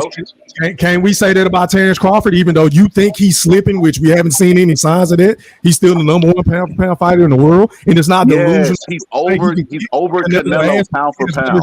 Yes, he's over Canelo pound for pound. You'll get no argument there. What I'm trying to tell you is this: where's the slippage? Sugar Ray Leonard was over. He was rated higher than Donnie Lalonde pound for pound. I'm talking about Donnie Lalonde wasn't even a pound for pound fighter, and he knocked him down several times. Fucking slippage. You moving her. Yeah, you got the question. on. Where's the slip? You already said he ain't slipping, so I just want to know. I'm not talking about pound for pound or none of that. See, this is about you winning an argument. I didn't say Bud slipped. Nobody can hit that rewind button and say that Bud is slipped. I said Bud is slipped. You think I'm delusional for feeling the way I feel, and I feel the same. I feel likewise about your fucking opinion. So now we can keep feeling, and if the fight happened, we'll revisit this conversation. I'll tell you the same thing I told Spence fans. We'll revisit this conversation, and I promise you, I'm not your king. You're not going to enjoy this. I will be back. I will be back if that fight happens. And if he gets stretched, I promise you, man. What makes you think I'm a high for you? I don't even know who the fuck you is. But please come back. All right. Well, we'll revisit this conversation. Hey, hold on. We can bet on the fight because I'll pull your card on it. We can bet big money on the fight. I ain't bet no big money on no fight. Why you don't want to bet big money on the fight? What you mean? What's your definition of big money? Big a grand and up, big money on the fight. Man, I definitely won't be doing that. You got me all the way fucked up. You got me all the way fucked up. I got better things. I get a VA. Shit, I can invest in Geico. I ain't spend no $1,000 on no motherfucking fight. That's crazy, bro. You sir, are a Terence Crawford hater. That's what you are. I don't give a fuck. You're just a Terence Crawford lover. And I'm not that. I'm realistic about what he can do. I'm willing to put my money where my mouth is. There's a lot of fools. There was fools who put their money on Spence to be Bud. That don't mean shit. I don't know what that Spence and Bud thing was so clear to see. I don't see how. Man, never mind. I've been knew when Earl Spence fought Kell Brook that Bud was gonna whoop his ass way back then. That was easy. This nigga talking all this shit, but he's scared to bet. Nigga, where are you encouraging your convictions at? Talk with your fucking money. When are you gonna bet on a fight? Because you saying there's no possibility. That Bud can win. I've ever heard a Bud fan talk like this before. I ain't gonna lie. The nigga try to say, I'll be back. Because I'm a fan of the sport. I understand that in 4 or 5 years, Bud is going to be gone from the sport and they'll move on to somebody else. Talking all this shit, but he won't bet no money. Talking about he going to come back like I'm going to be hide from him. Nigga, let's up the bet. Bud going to retire after he beat up Canelo. That's what's going to happen. I'm willing to bet on it. But bro, I just need to correct you. Donnie Lalonde lost to Sugar Ray Leonard. Sugar Ray Leonard. I'm familiar that he lost to the fight. He knocked him down multiple times. Sugar Ray Leonard out the ring before that fight? Donnie Lalonde was right after the Hagler fight. So 80 years, just 1 year later, he was out the ring. Yeah, 1 year. I ain't gonna lie. I was wanting to hear that question get answered about the slippage, about Terence Crawford showing slipping. I wanted to hear the answer to that question. I got you, Joe. Next, bro. Joku. Okay. Go ahead, Q. Ask that nigga again, bro. Yeah, I want to know what you mean by the slippage of Terence Crawford when E. Thriller was asking you that question. I wanted to hear the answer to that one because I want to hear that one myself. What's the slippage in Terence Bud Crawford? What he has shown or displayed in his last couple of fights to make you say that he would have enough slippage because of his age to where He couldn't deal with a Canelo. That's about this is exactly why when he asked me to join the panel, I said I will find my local stop sign and just argue with the stop sign because you're gonna. Hey, bro, if you hold on, I didn't say that. I never said. I never once said that Bud was slipping. I said, how old is Bud? Bro, you keep coming on here talking about your fucking panel when I don't even give a fuck about your panel. Right? You're right. Look, you ain't got one breakdown on your panel. You don't know shit about fucking boxing. You a goddamn Bud fan, and I'm out this bitch. Get the fuck out. Get out my goddamn. Why are you on here then? Why are you here? I don't even fucking know you. So if you don't want to talk boxing, then leave, nigga. That's why he left. Leave like a bitch. Go ahead. He left, man. Nigga can't answer the fucking question. Keep coming on here. I just wanted to hear the question. Fuck about your channel. I don't like none of you fucking niggas on YouTube. They got channels. I don't. Okay? So please don't come on my fucking panel talking about your channel because I ain't gonna do that if I click on somebody else's link. God damn. Did you just boot him? No, nigga, no. He booed himself. I don't kick niggas off, Brimley. Come on, bro. Oh, okay, I know. I'm sorry, I missed it. You know, I ain't gonna front. Listen, I'm trying to be a gracious and humble man, but when it comes to that, the gentleman that just left, I ain't really got too much love for homie. But you know, do your thing, dog. It is what it is, right? You know, we leave it at that. I hope he come back after Bud beats Canelo. Man, I hope he still comes back. I'm not gonna lie. His bitch man on the fight. The man say he a Bud Crawford fan, but it didn't sound like it at all. Nah, not at all. He sounded like you, Q. That's like you saying you a Bud Crawford fan, Q. No, not like that, man. Nah, my nigga Q ain't never sounded that ridiculous. The shit he was saying, never. That's an insult to me. Shit. Go ahead, Fish. My bad. Nah, he one of them dudes who got a channel and he like to come on and talk shit to the host to say that this nigga don't know shit about boxing. Why y'all listening to these dumb niggas? Come to my channel. It's the same play these niggas do exactly over and over and over. So that's how that was. But yeah, and this dumb ass nigga talking about I ain't got no fucking breakdowns. Well, what about my breakdowns with Eddie Atlas, aka Mosquito Spray? Yeah, I don't do fight breakdowns. Like, come on, bro, stop playing. Hey, I wanted to tell you, Mosquito called that Dev fight. I mean, hindsight is 2020. Yeah. He called it exactly. He said Dev got a problem that when he pulled back, his hand is low, and that just leave room for Ryan Garcia to land that left over and over again. I was like, damn, Mosquito just hit it. That's my biggest. That's the thing I'm over. Oh shit, the Mavericks getting looked at right now, boy. Hey man, let me go out to Joe Cool. You're live on the chat with the Pat. Talk to me, bro. What's popping? What's going on, y'all? How y'all doing? Shit, I'm cool, man. How are you, kind sir? Oh, no doubt, I'm doing good. That guy that came on, I got on the chat late. I just realized it was on live, so I that's why I came in. But I want to hear him give his opinion about if they fight each other, like the breakdown to it.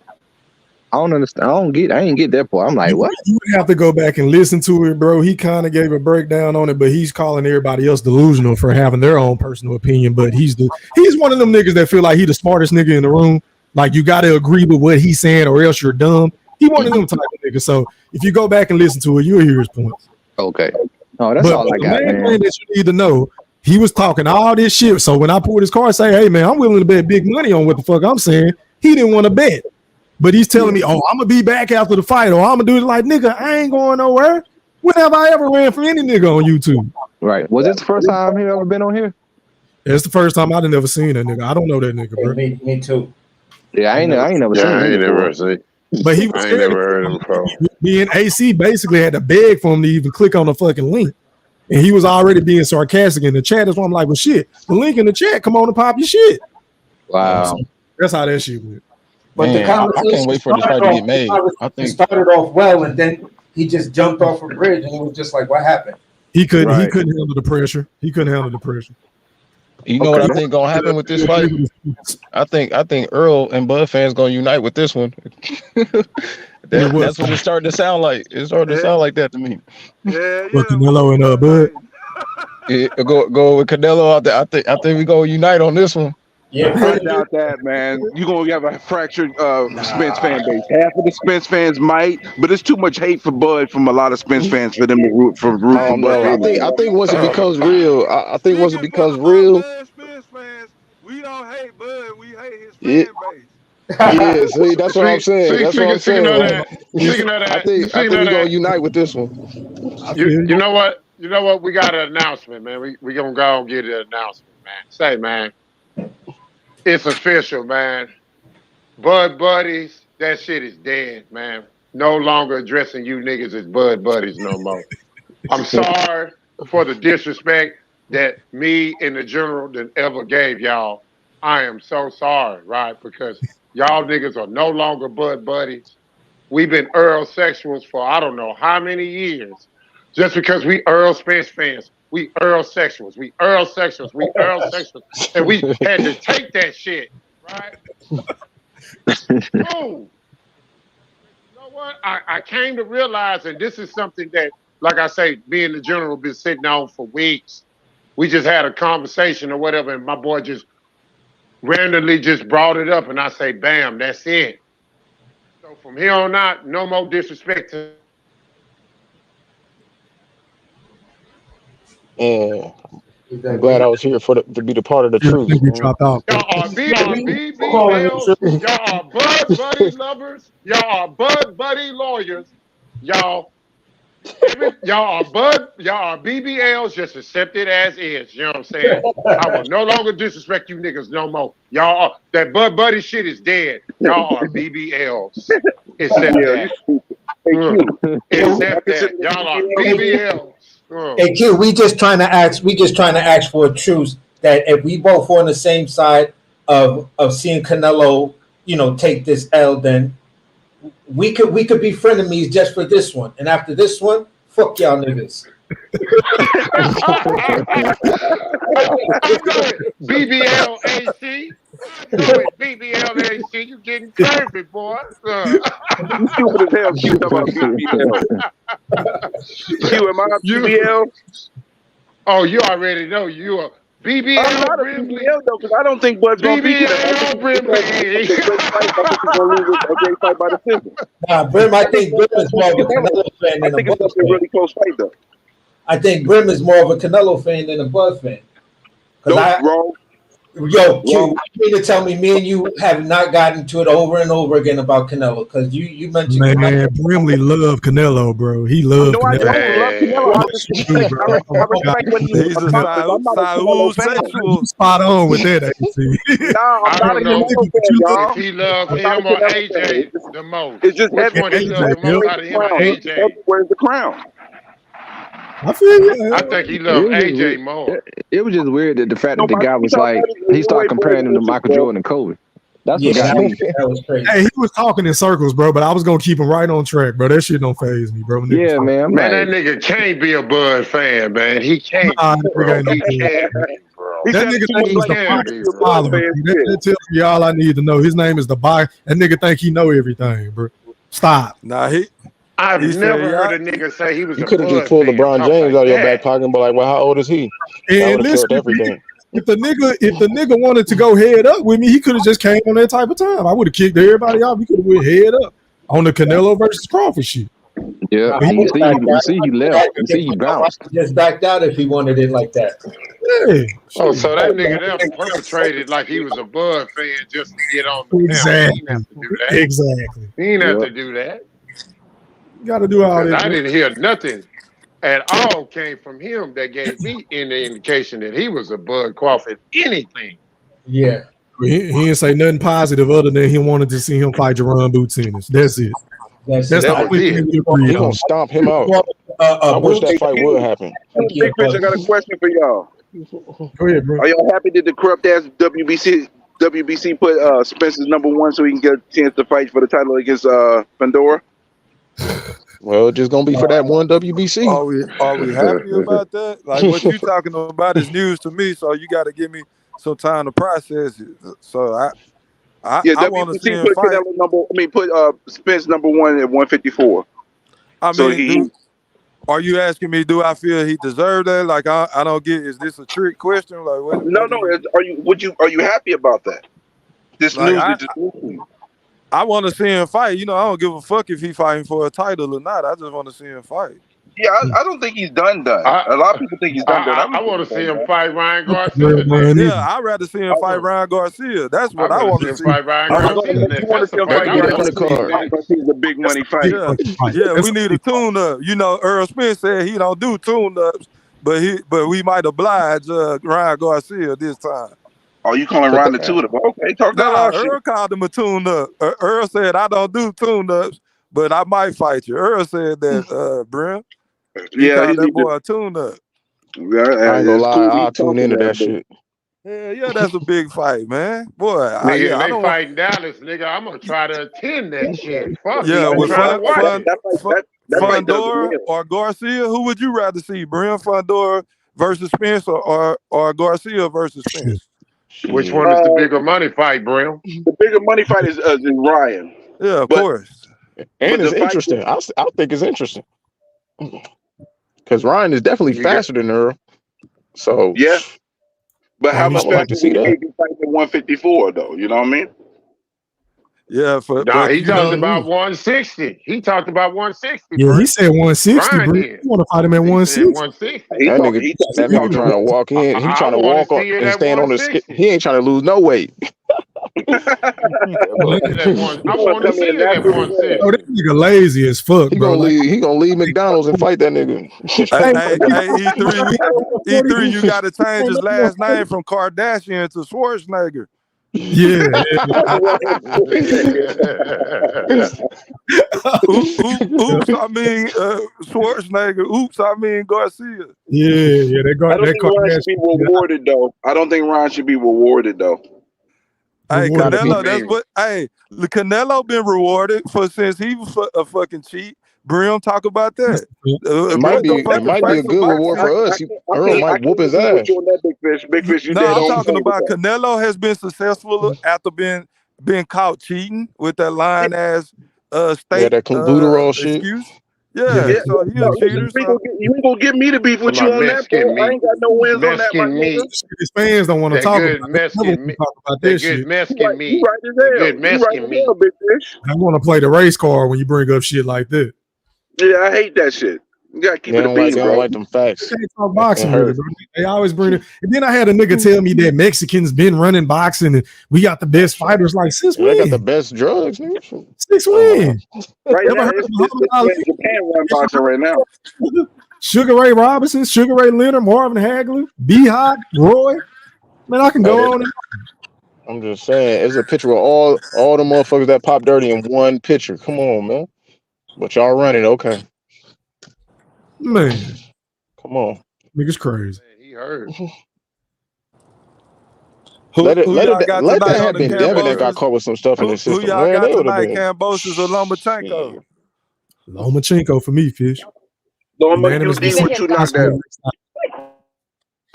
Lomachenko. Anybody notice slippage in Lomachenko? So we can get a Kambosos win. Shout out to the dude who rolled out the ring. Let's talk about some slippage. Lomachenko slipping. Will he get caught slipping tonight? I think Lomachenko problem is he started too late. He can't come out there on that little waiting to 5th, 6th round or shoot. With Teofimo, he waited till like the 8th round to start throwing some punches. Like, come on, man, you can't do that. Yeah. But you ain't got no KO power to do all that. Boy, he got on T.O. ass though when he did come. I know. Hey, you see, T.O. didn't want to run that back. Come on, he know what's up. I think if it was one more round in that fight, he would have stopped T.O. Hey, don't y'all agree that Lomachenko? Hey, don't y'all agree that Lomachenko fuck Haney up? Hey, E3 on everything. He almost stopped Devin. Hey, I got another announcement to make, E3. I want to apologize to y'all, man. Did we sound like the Haney fan base after Earl Spence won? Is that how we sounded, E3? Yes, not worse. Yes, absolutely. But we wasn't as bad as them, though, was we? There was a litany of excuses. I think it was more excuses on Earl Spence's side, bro, to be honest. Man, but I apologize, man, because this man, them Haney's, oh my God. I made no excuses for Dev Haney, and I'm a huge Dev Haney. Regardless of the PEDs or not, bro, the deficiencies my take all was I'm trying to figure out what was Devin Haney's game plan. Was to stand in front of Ryan Garcia? Like, bro, what was your game plan? Because if you came in there to knock this man out, that's the stupidest thing in the world to do. That's not what you do. It's to me, it was an upset because all the Devin Haney fans was like, why didn't you go in there to box them like everybody expected you to do? You don't go in there and knock this nigga out, and then Bill got in your head telling you, yeah, because of the Regis fight, yeah, you got that knockout power now. It's developing in you. So let's go show the world on Ryan Garcia. Then that was some dumbass advice to give to your son, nigga, because that's not what your son do. So I took the loss as a look like, bro, you completely fucked that one up. Now we see why this man beat you 3 times in the amateurs, but you beat him also in 3 times in the amateurs, because there are times that you just fell into his shit and rocked into the Ryan Garcia game plan. That's the yo, listen, I've been arguing with niggas 100 miles an hour about Shakur and Dev and all of that, but when it comes down to it, if Bud loses to Madrimov, I'm giving Madrimov his props. Devin Haney lost to Ryan Garcia, not knowing what we know now about the PEDs. I gave Ryan Garcia nothing but props. Oh yeah, definitely. You did your thing. I have no beef with you, bro. You got that. You convinced that man to stand in front of you, which is your strongest key.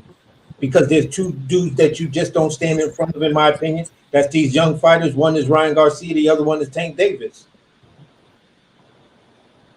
24. It made me wonder, like, how did he so if he get popped dirty, do you still give him credit? If that B sample come back that he was positive for that shit, do you still give him credit? Good question. No. Yeah. Because I haven't given anyone else who popped dirty credit. Damn, Kyrie. Saving these. What's the score in the game? 79-74. Kyrie just hit a triple. Third quarter, a minute 35 left. Who up? Okay. Dallas. Damn, I'm behind like a motherfucker. Dallas. Yeah, they up, bro. They up by 5. It's a good ass game. Y'all go ahead. My bad. I'm over here watching basketball. I keep it a buck, man. I made no excuses, not one. I didn't say, oh, it was the weight issue, because prior to that, I was like, yo, Devin's boxing skill, that's what he needs. The weight ain't gonna make a difference. They made that bet. They made that $500,000 bet, or for every pound he come overweight. You gave that man an excuse. Now, the only thing I did say was, Ryan won the battle but lost the war because you came in overweight and you could have walked away with Devin's belt. Yeah, I ain't like the way he handled it as far as that 3-pound stuff, but like, it was smart, I guess. But with the PEDs on top of him, like, come on, man. Like, if it come out that it's dirty, I can't give him all. It's gonna be hard for me to give him full credit. I can't do that. Regardless of people saying, but he still couldn't block, he still couldn't stop the whatever. He wasn't defensively sound, and I'm still like, but at the end of the day, that's what a PED does. It's a performance enhancer. Maybe it was coming a lot faster. Maybe his reaction to throw it and let it go was a lot faster. That Dev was always, he was expecting it, but then it's boom, I'm hit with it. So you know what I'm saying? But yeah, at the actual moment though, I definitely was like, shit. I threw him in the conversation. I'm like, all right, shoot, I guess it's the core tanking and Ryan. You know what I'm saying? Then Ryan is on the road for anything possible. He's like Canelo 2.0 right now, coming off of that victory. Yeah, but he had to go fuck it up. Hopefully the shit right now. It showed in the Tank sales, and it showed in the Devin Haney sales. Ryan is the money man.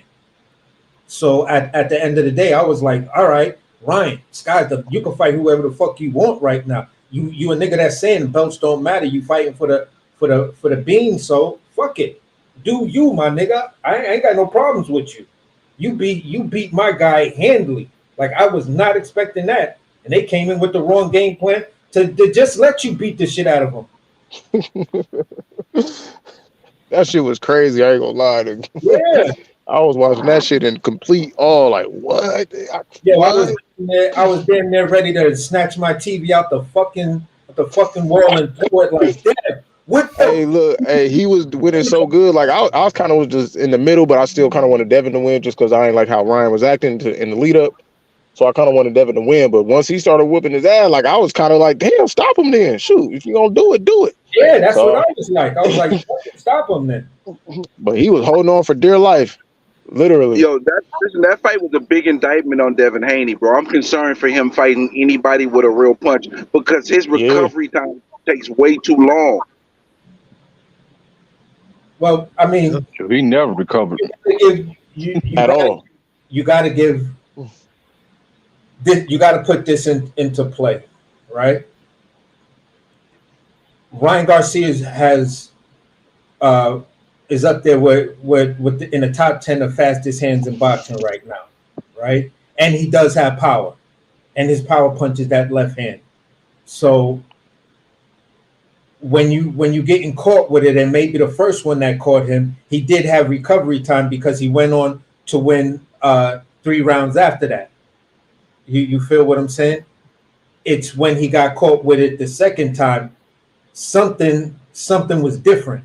Ryan Garcia may have got his sweat on, may have got that, know how to throw it properly, but that one, after that, he just couldn't recover because you doing the wrong thing. You got up, you didn't try to maneuver and get on your bicycle and try to recover. You got up, put your hands straight up, and walked directly at that nigga. And that's the part where I kept on wanting to just tear my TV out of the thing and be like, what the fuck is this kid doing? Why are you walking directly towards the nigga that just knocked you the fuck down? Are you trying to get knocked out? I couldn't understand that. When anybody else would have got on a bicycle and moved laterally or whatever, that wasn't doing none of that. He might have felt embarrassed, man. And walked straight at Ryan Garcia. I almost feel like it should have got stopped. Nah, I feel like he should have. Yeah. The ref was saving his life. The round where the ref did that funny style shit, I didn't agree with that. I was like, oh my God, no, don't do this. Don't do this. 7th round. Yeah, if he gonna get knocked out, then let him get knocked out. Ref, don't do that, please, because I don't want to hear this shit from these Shakur and Tank fans, man. Don't do this, please. Harvey was trying to Hey man, I've been on this bitch for 3 hours, man. I'm about to go get me something to eat, fellas, man. So let's do closing thoughts. One out to Joe Cool. Closing thoughts, my guy. All right, all I gotta say is one love to everybody. Everybody stay safe and keep doing what you're doing. Peace out. Yes, sir. Appreciate you for tapping in, my guy. All right, man. Going out to Fresh Priz 402. Closing thoughts, my guy. It was nice chopping it up with y'all, man. I'm glad, you know what I'm saying, we call that truce and we could just unite for this, hopefully for this fight we get, man. We just enjoy the fight tonight. Already, man. I appreciate you for tapping in with me, my guy. Salute. All right, man. Going out to AC, my guy from Brooklyn. Closing thoughts. Great conversation with all of y'all, man. Glad we could see eye to eye. Some of these Aerospence fans, we could see eye to eye on certain points. And it was just another great show, E. Salute to you, my boy. Salute to everybody on the panel, man. Great chopping it up with y'all. On the next one. Already. And going out to, is that Stephen Brimley? Closing thoughts, my brother. Well, first of all, can you text me and let me know when you going live, bro? Like, for real, I don't want to trip into. Can you do that for me, my brother? I appreciate you. I'm glad I caught the back end. Salute to you, man. You know, more good boxing coming through. You know, listen, make sure y'all subscribe to my brother E3, even though he a buster. He E8. He my man's in them. Salute to you. Salute to everybody. Y'all have a blessed one. I'm about to go to this quinceañera for my goddaughter. Y'all holla.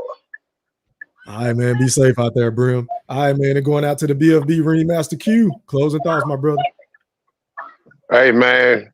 Glad to catch you as always, man. Shout out to the Wolfpack. Shout out to everybody that come on the panel, man. And last but not least, you know, when boys want to pull up and duck smoke or want to get smoked, you ain't got to pretend like, you know what I'm saying, you fans of a certain individual just to get the smoke, man. Hey, man, I'm there's saying. a smoke channel over here. You know what I'm saying? You know, you can always, you know, get tuned up when you want to get tuned up, man.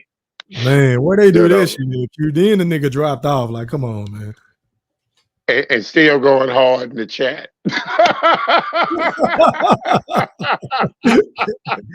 Hey, man, it is what it is, man. I guess he wanted to come over here to promote his channel, man. But hey, man, these niggas be funny style on this shit. That's why I don't fuck with none of them. Yeah, I said it. But go ahead, Q, my bad. Other than that, man, I enjoyed everybody that was on, man. And last but not least, I apologize yet again. I will never disrespect the BBLs ever in life. You know what I'm saying? I respect y'all. I recognize y'all. And I acknowledge y'all. You know what I'm saying? Just like I had to be acknowledged as an Earl sexual. That Bud Buddy shit is dead. You niggas is BBLs now. Already, man. Appreciate you for tapping in with me, my guy. All right, man. Shout out to everybody in the chat, man. Shout out to the playback game. Drop some comments. Hit that like button, man. Run them likes up to 100. Shout out to everybody that's new to my channel. Shout out to all my new subscribers. Shout out to everybody on TikTok, Facebook that check this out. The Gram, Twitter or X formerly known as Twitter. Yeah, I said it. Salute. Until next time, we are gone. Holla. Are you not entertained? Are you not entertained?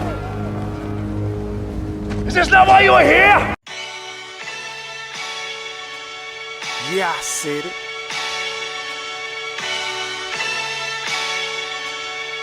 Yeah, I said it. Goat thriller, back better, iller, pound for pound. Killing these topics with analytics. Silencing all the critics, trying to bite the style. They get sun like children. YouTube villain, podcast killing. So antagonistic and prolific with the swiftness. Make sure you make weight before you trying to debate. Yeah, I said it and I never hesitate. Hit them with hooks cause these rooks took the bait.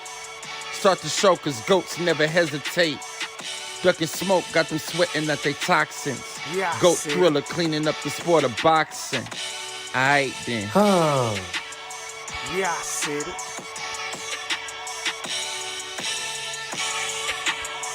Yeah, I said it. I fucking wait. I am the greatest. Yeah, I said it.